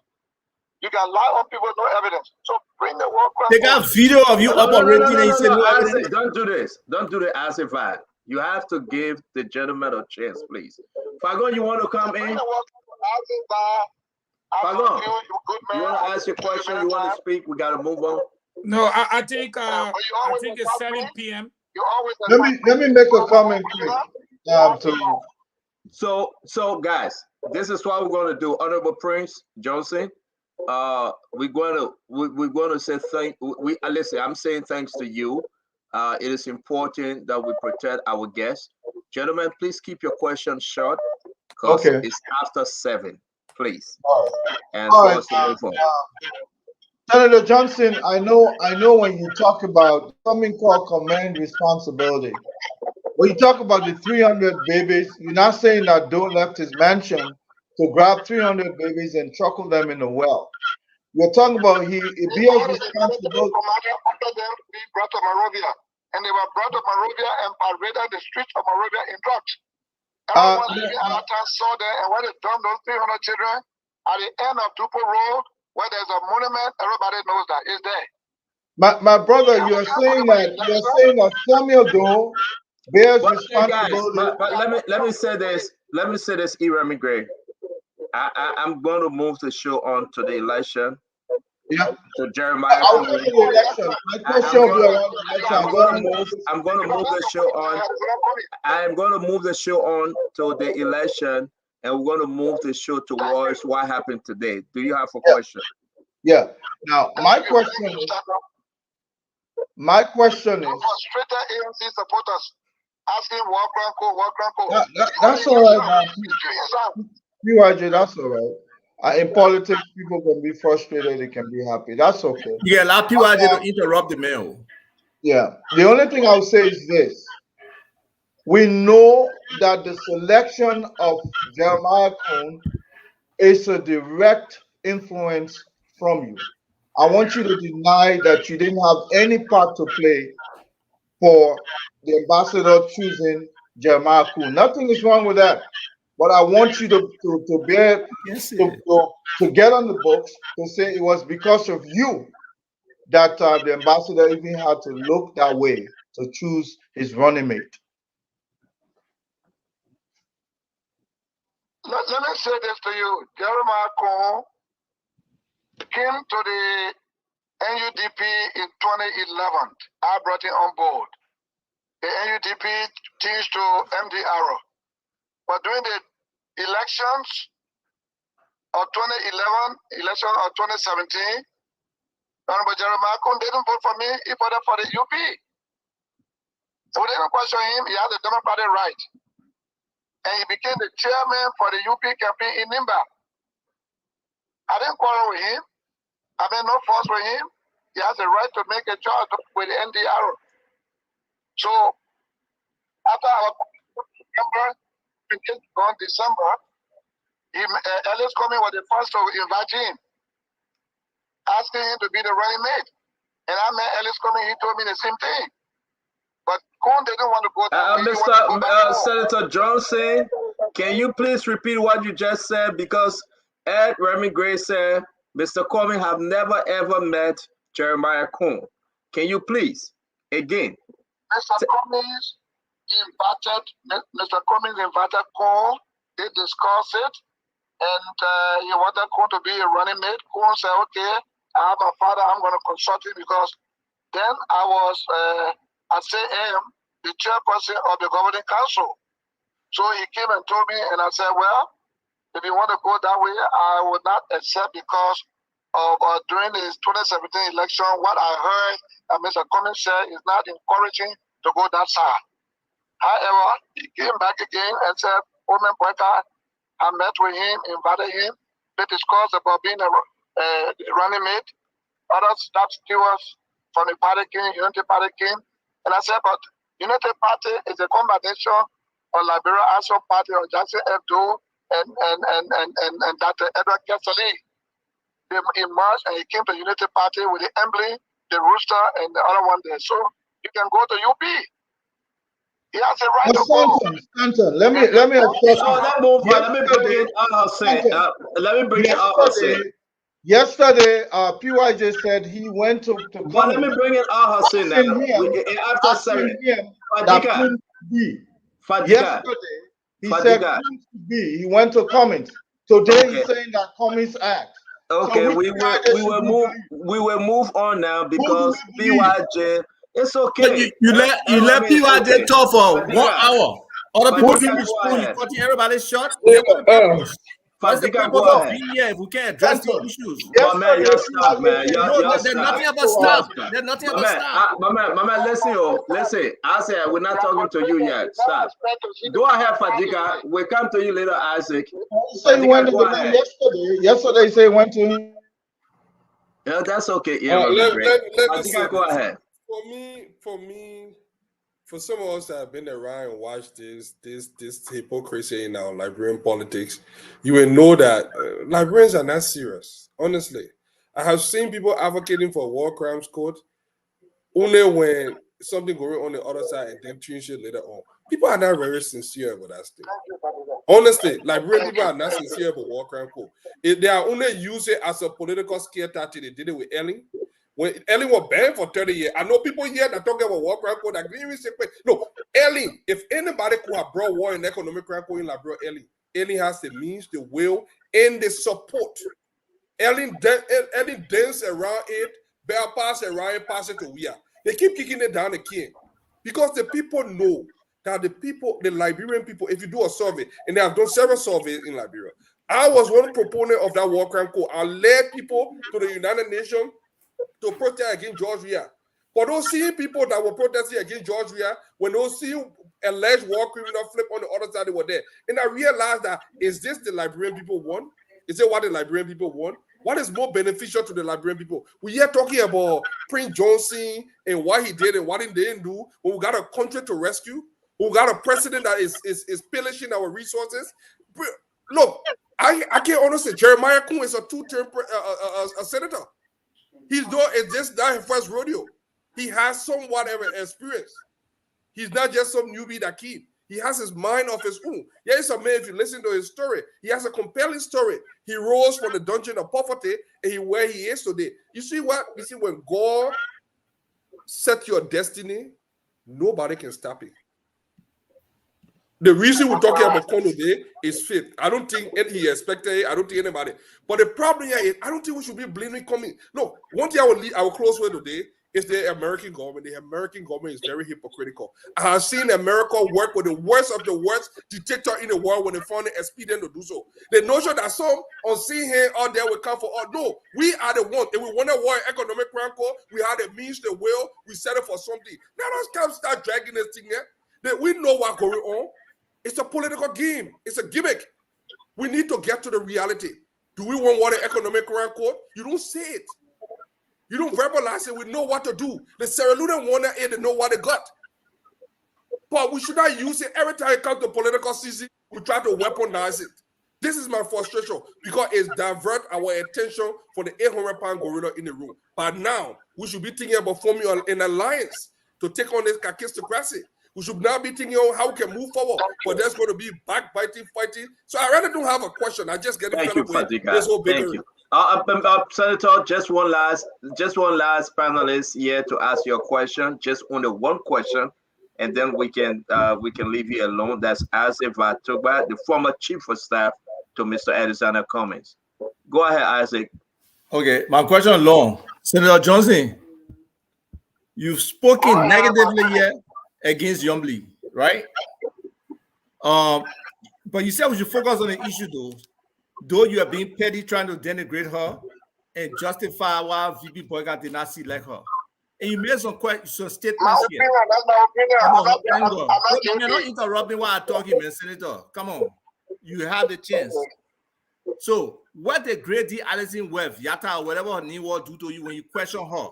Is that one on table where you put slap in the woman ear? But we coming to the election, my man. You have time to ask this man your one question. Yes. We will move ahead to the election. Let's talk about what happened today. No, Isaac, if you have question on what happened today, question about the 2023 election, let's move on. We will leave all this other question that my question was contextual. I can't understand why we narrowing this thing down. Hold on one second. He was talking about Yombly anger and why she was not selected. Right? Okay. So I'm bringing his anger why he slapped somebody on somebody's wife. And Prince Johnson is not on the ballot. What? Prince Johnson is not on the ballot. Isaac, finish your question. So I'm asking the senator, and based on what he's saying, though, that what my questions are. Okay, so you are not coming humble with the whole war crimes thing. You talking about bring it, and you deflecting on the situation. Right in this situation here, you talking about your influence, right? Influence is transferable. Your association is transferable. Those are things. That's why the Magnitsky Act is very clear. on not associating and not doing business with certain people who are sanctioned, because they know sanctioned people got influence. Nobody say you're not the godfather. We respect whatever cachet, political cachet you got in Nima County. But there's a new group of people coming up in Nima County. So they will eventually usurp whatever control you think you have. Okay? We speak about opposition collaboration, but we got to be clear. In your mind, where do you foresee opposition collaboration going with all this situation and where we are today when we're talking about change, when in my mind, you don't represent the change? How do you fit in? Look, the first thing, let me just tell Mr. Stanton, many thanks for calling you to order when you go off the track. You were trying to talk about Walter Allison. Walter Allison, Gray Allison, they were already murderer, judged by the court of competent jurisdiction by the jury for killing policeman Nathan Brown and draining the blood for ritualistic purposes. They were condemned to death. They were in jail. That's not my issue. I never met them here. And besides that, the statement I made regarding Senator Yombi Kanga Lawrence is my own opinion. That is not the reason why I think Boyka did not choose her. That's my own opinion. I am liable for my own statement. Okay? So that is what I have to say to you. Thank you very much, the Honorable Senator Prince Yedu Johnson. Good having you, by the way. And we say thanks a lot. Let me just close. Yes, sir. Please, just one statement before I close. I want all the panelists to know this. I was not in Ghana when all the FACTSOMs and the civil society, the clergy people, they went to Ghana. The UN was there, the AU was there, the ECOWAS was there. The world, the international community, they put before Liberia two options: World Crime Court or TRC, and they left the World Crime Court. No, we don't want World Crime Court. We want TRC. They choose the TRC and brought it to Liberia. I guarantee the peace. Amnesty law was uttered, and it was trying to help them. Why did you reject the World Crime Court in Ghana before the whole world? Because that document, the CPA, it was attested to by the United Nations, by the AU, and the UN, and the ECOWAS. And what you taking back to Liberia is not World Crime Court, it is TRC. It is peace. They sign on to it. But if you want to now change it, say you live in relative peace, you are enjoying yourself, and you want World Crime Court, and you take and put food on your table, and bring electricity and good roads and everything, bring your World Crime Court. I will be the first to march to that World Crime Court to answer all questions. God bless you. Thank you very much, the Honorable Prince Yedu Johnson from Nimba County. Guys, we want to be no more phone calls, folks. We are so sorry that we passed over our time. Madam Titi Kana, the CEO, is blaming Isaac Vatuba for his long question. So I hope Isaac, you take responsibility for that. We want to say thanks, Isaac Vatuba. Thank Remy Gray, Hussein Wafadika, Salamatu Dunki, that Francine Chinua Richardson. We want to appreciate, listen, we appreciate every one of you guys. A great show tonight. Let's do our closing quick. Please, 30 seconds. I'm begging you, 30 seconds. For me, I just say thanks to everybody, and we'll see you guys tomorrow. I don't know who we're having tomorrow, but we having, Mandela Cooper tomorrow. Mandela Cooper will be in the house again tomorrow for round 2. Doctor, let Isaac go first while we wind this thing down. Isaac? You're muted, Isaac. Thank you, as usual. Thank you for the show. The comments from the different people were great. You know, everybody got opinion, and that's who that American ambassador was praising Liberia for. The freedom of speech right now is vibrant. You know, there's a lot of stuff in the public space, so we thank God for this platform. But in regulating this platform, I think you should be fair to us when you got your guests. If he gonna wait, let him wait for us to, or any other guests, for us to provide our input. Having said that, again, we congratulate the Opposition Unity Party for their choice. They have a set ticket. The ANC ticket will be coming, next month on the 13th during our Christmas. Hey, if it's Christmas, then we're not in the elections. So relax. Don't get all edgy and overly excited. The ticket will come. If it can't, we're not in the election. Unity Party got free ride, right? So we're coming. But we have to be honest here. This is a competition. As much as we look forward to collaborating to ensure that a high-level evil over our country, the dark cloud that George Weah represents, can be removed. That's why we are on, but we are still in competition to see who can be that deliverer. Personally, I don't believe the impact of, Ambassador Boyka will be as significant as the impact of Mr. Cummings if he were president of Liberia in terms of moving our country forward. So I'm focused on how we can get there, not necessarily just the removal of George Weah, because you move George Weah, you need to pay people. What he says, what somebody saying that people 4 months behind, you said it, I think, Stanton, there will be a lot of deficit because these elections, those guys will not put any money into taking care of civil servants. They'll be focused on buying votes. And therefore, the country will be in a deficit, a negative situation by December 2023, going into inauguration in January 2024. So this is not just about, moving George Weah. It has to be some foresight as to where this government, this country will go if George Weah is removed. And I believe the best person to move that forward is Mr. Alexander Cummings. Thank you very much. And I hope you can hang around tomorrow to speak to Madela Cooper. I won't answer about her Congo country. I mean, that's your friend. That would be nice. Okay. Retired Colonel E. Remy Gray. Always Prince Johnson maybe has come here and said his focus is to see a war crimes code as well. But he's a senator. Not once has he raised a bill in the House, introducing the repealing of the law that prohibits people in charge from being brought to. No, I'm hearing myself. I think it's from you, Mr. Spoon. Let me mute. Now once has he raised any bill in the House introducing the repealing of the very act that prevent people in authority from being brought to justice. And that's just in passing, I'm saying that. But I do believe that ours is a multi-party democracy. When people sit down with that illusion that this is between the CDC and the Unity Party, then I say you don't understand that we're in a multi-party democracy.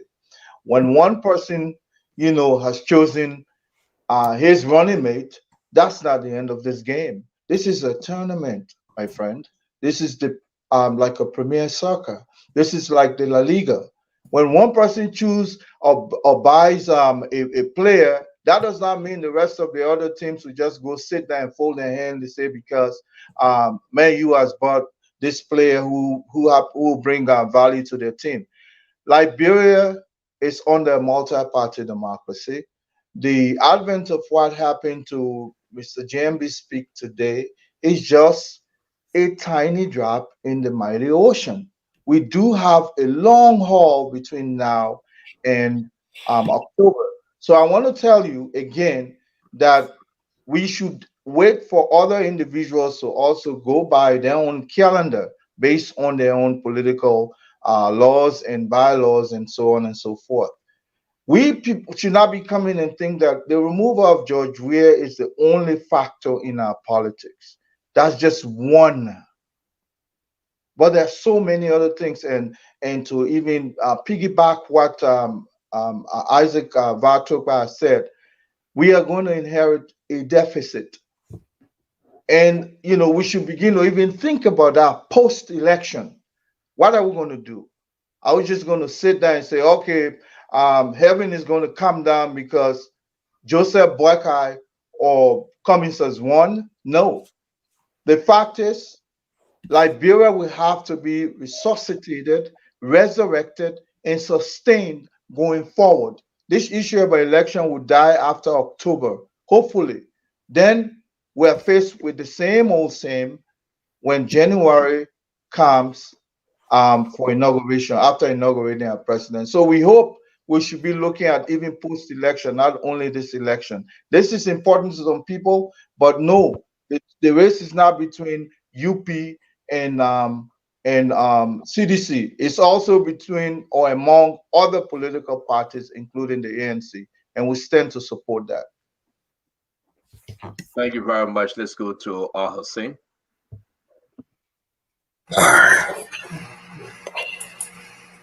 All right. Well, my message, I want to speak directly to the Liberian people, and I want to begin by calling on my fellow Liberians. I'm standing here today before you with one thing in mind, that if you're ready to fight corruption and fight bad governance, whoever you decide to fight to get in that fight, I will be with you. I know many of you are frustrated with and disheartened by the current state of affairs in the country, especially under the leadership of George Weah. Some of you are even more frustrated with the UN ambassador report on Liberia, which painted a very bleak picture of the current state of affairs of our nation. But I can tell you, we must not allow ourselves to be discouraged by these challenges. They will come and go. Instead, we should channel our grievance into removing this administration. That should be our focus. I listened to all the calls. Before, I used to think that there were people that were planted to be breaking these calls in Liberia. When you listen to 20 calls from all of Liberia and 10 people say they want Joseph Boyka, I am inclined to believe that it is probably who they want. If you listen day over day, we sit on something. We are all, we listen to the calls. These are not fake people. These are our citizens. These are Liberians. What a good or bad decision. This is one of the downsides to democracy. Majority carry the rule. So we must respect the way of the majority, however idiotic it is. The same thing with America. America is 60+% Caucasian. They decide the election, like it or not. They vote on things that are interesting to them. So I will urge all of you, if Boyka is the guy, support him. Support his effort. If Boyka is not the guy that you believe, go somewhere else. But the focus should remain on bad governance. The people that are withholding money from our hospitals. We're grading Prince Johnson. Prince Johnson is a minute portion of this problem. Why are we diverting our attention on Prince Johnson? The problem here is if Prince Johnson were on your side today, you won't be saying the same thing. That is a reality. No, it's not. We got Daniel Chair. I know Daniel Chair. Daniel Chair man is one of the chief zones in Grand Basso County called Yeneda.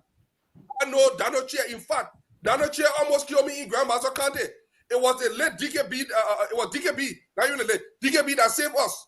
Daniel Chair grabbed us to the Taco gas station. I used to like playing chess. Daniel Chair said, and my mom was a very prominent. Everybody know my mom. That guy told her for no reason. She was recruiting, grab out the kill to St. John's River to kill her. I mean, everybody has the story. Do you know who came about people in Grand Basso County?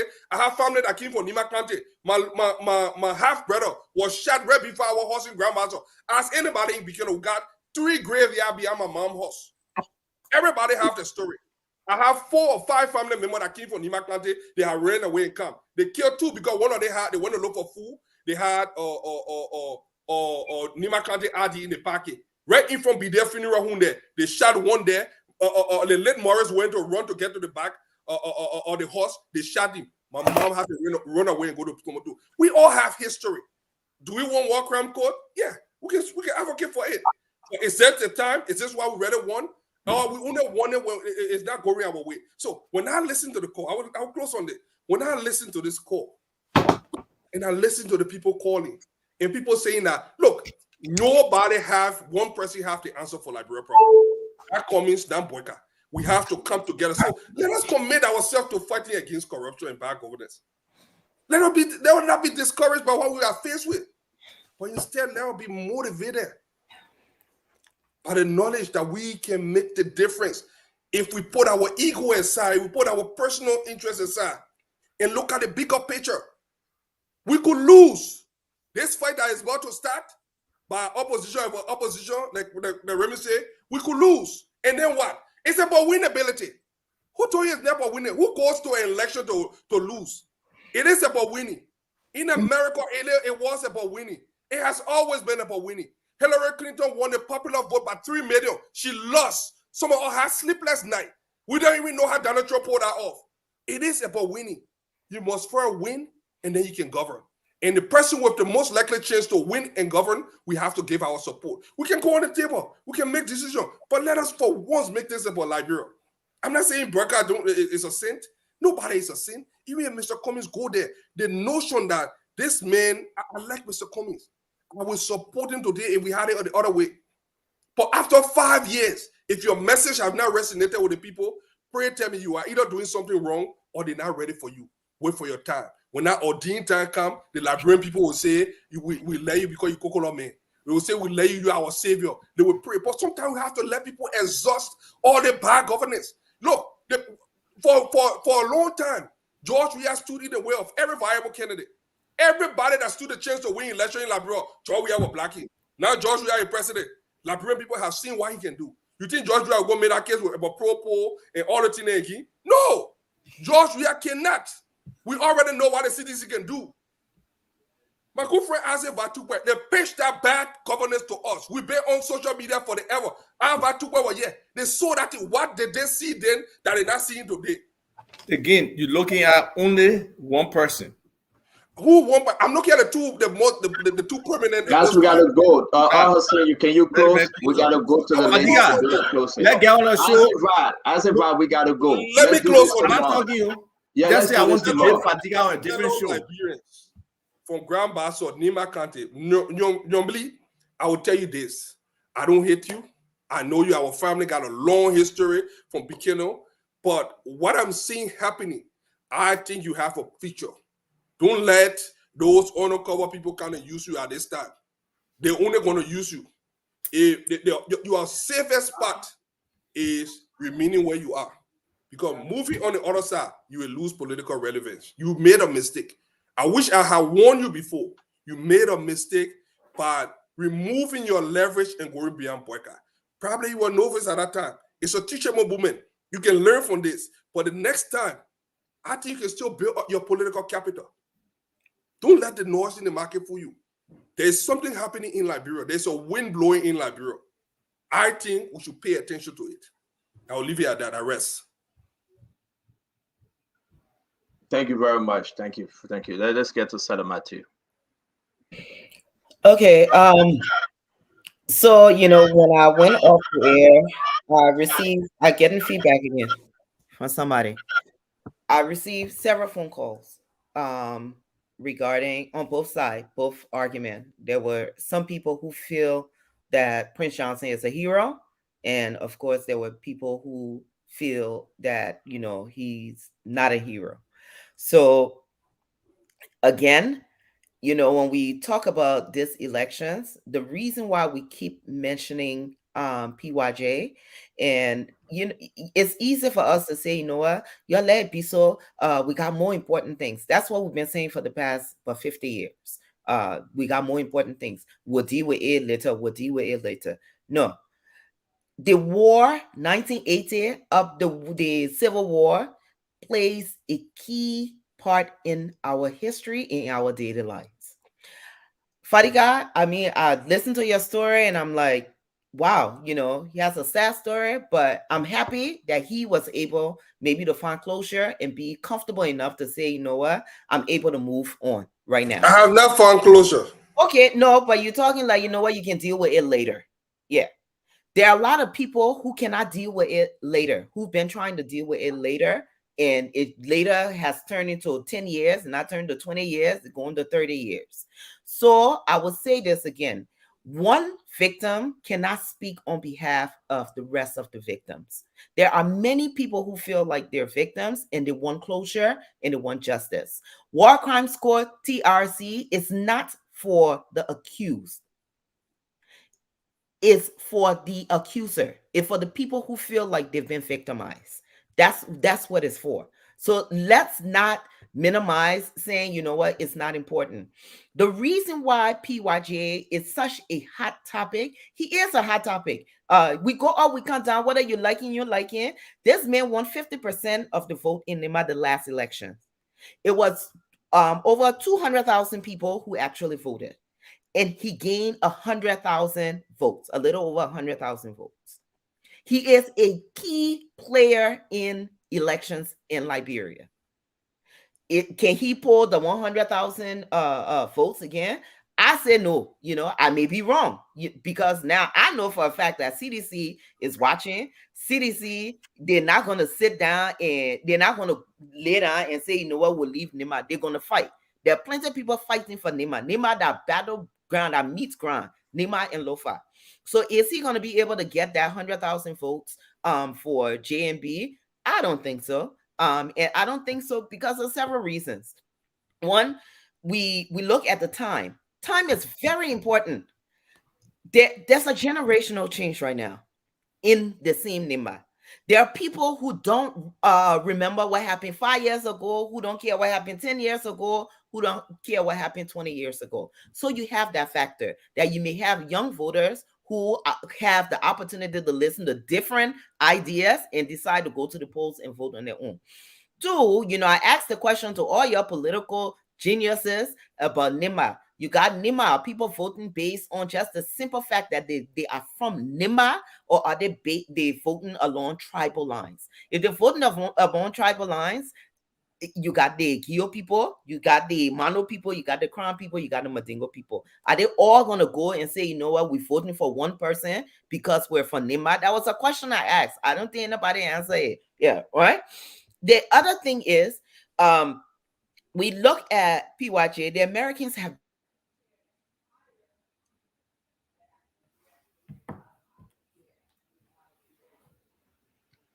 Okay, that's our internet.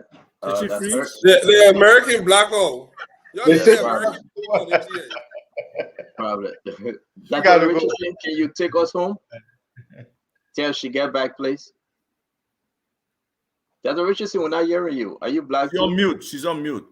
Yes, good. First I want to congratulate Unity Party today for their turnout. They were excellent in terms of executing their selection process. It's a good sign for Liberia that democracy to some extent worked.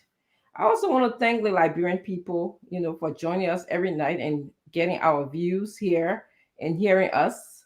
I want to thank the panelists, guys. You guys are just excellent. Every time, we call you guys to come and give your views, you are here. And although we have different views, but at the end of the day, we all love Liberia and want to see better for Liberia, but maybe we come in different ways. The commentators, and the callers, just thank you. Sometimes when you call over the past couple of days, many of you have been fascinated with my views, and it's okay. It doesn't upset me. It doesn't give me sleepless nights. I appreciate your views because in part of being a mature, democratic, critical thinker person, you have to respect other views. You have to be able to deal with the substance, deal with the issues, and that's what I try to do on this show. So, I don't call you names. You're welcome to do that for me. I'm in a public space. It doesn't bother me. So, thank you anyway for your comments in the comment sections. I just want to leave you guys with 3 things here. This whole process, I believe you're going to see the theme of loyalty. We're going to see people who are confident to others, who are respecting confidentiality, something that we don't do too well in Liberia. Everybody, I don't know, because of our history, not just the war, but, our trauma from our establishment of our country, everybody seems to be vying for power, money, greed, something. And so that contributes to betrayal, as we're seeing now. Today, we saw that key persons were missing from the JNB team, the rescue team. They were missing. And I can't think about multiple reasons why they weren't there. Some people are now saying they felt betrayed. But in the coming days, we'll know more. I'm sure we're going to know more. But I want you to keep in mind, and something we need to learn is about loyalty. We can agree to this. When you're loyal to somebody, it doesn't mean that you don't disagree with them. But you agree to disagree, and there's a place and time for this type of disagreement that will happen between the parties. The love of country, we'll see that coming up multiple times. We'll see when I think about love of country, I see citizens having knowing their responsibilities, their civic responsibilities, their duties to elect whoever they feel can lead Liberia. And also citizens, especially the one in leadership position, like PYJ came here today, in as much as I respect him as a person, because I respect all people. But I think his characterization of Yumli today was off. I didn't like it. That is his opinion. But it's my opinion to feel unsettled by the way that he spoke about Yumli, because again, I gave him the analogy that people can tie his behavior, his previous behavior, to his current behavior as and evaluate him as a good or bad senator, or as a good or bad pastor, or as a good or bad political leader of NIMA. So he cut me off several times, a pet peeve of mine, not because he's senator and I'm a panelist. Of course, I'm a doctor too. He doesn't give him the right to cut me off. I feel like he kept on cutting me off, and that was very, very disturbing to me and concerning to me. So PYJ, if you're listening, please take my advice, retract your statement about Yumbly, and please learn not to cut us off here. Let's have a civil dialogue between us. So as usual, your responsibility as a citizen is to think about someone who can competently lead our country, someone who can create jobs and be very creative in terms of improving our economy, and someone who can communicate with us. Hopefully, we'll come back tomorrow and dissect the communication that we saw from JMB and Kuhn. There was a communication that was given to us today. I have it in written form. It's in the chat room. So I think that's the substance. That's the meat of the issue for me. Well, it's not about crowd or who winnability and all of that stuff. We talk about winnability. We win good roads in Liberia. We win good hospital. Yeah, we win good economic or good jobs for our people. Yeah. So when I see winnability, I look at all that crowd thing. I look at where can we make Liberia the best place for Liberians, and where can we work for the best interests of Liberia. So on that note, thank you, CEO. It was going to hijack the show, but it was a good show.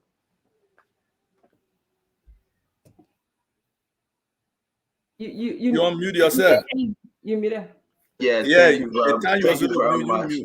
I want to say thank you, Asif. I hope we can have you again tomorrow. We have Madetta Cooper. On Monday, we're going to be having Steve Zacko, the senator. He's running the game for Lofa County. Steve Zacko will be our guest. We look forward to bring the first interview from Jeremiah Kuhn, if all goes well, next week here on Spoon Talk. Again, we'll be also reaching out to see if we can bring Joseph Yimabwaka to address the nation from the set of Spoon Talk again. That will be a fascinating interview. We want to see as we look forward to ANC or the CPP convention that they will select their own running mate. We want to say we'll give them the same time, we'll give them the same program like we did the Unity Party and any other parties once they reach out to Madam Titi and the business office of the Spoon Network. We say thank you, folks. Always thanks to all of our followers. Till we meet again. May God bless you. May God bless our country. And have a good night. Thank you.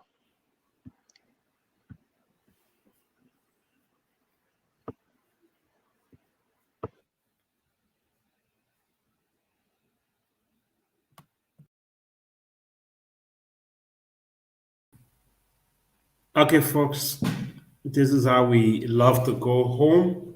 Many thanks to all of you for being a part, and we hope the team will be back tomorrow to continue with another fascinating edition. Until then, my name is James Kude Flomo. It's been a long day, and it is about time that we take a break to be back tomorrow at 8 p.m. Have yourself a great time. Thank you for following.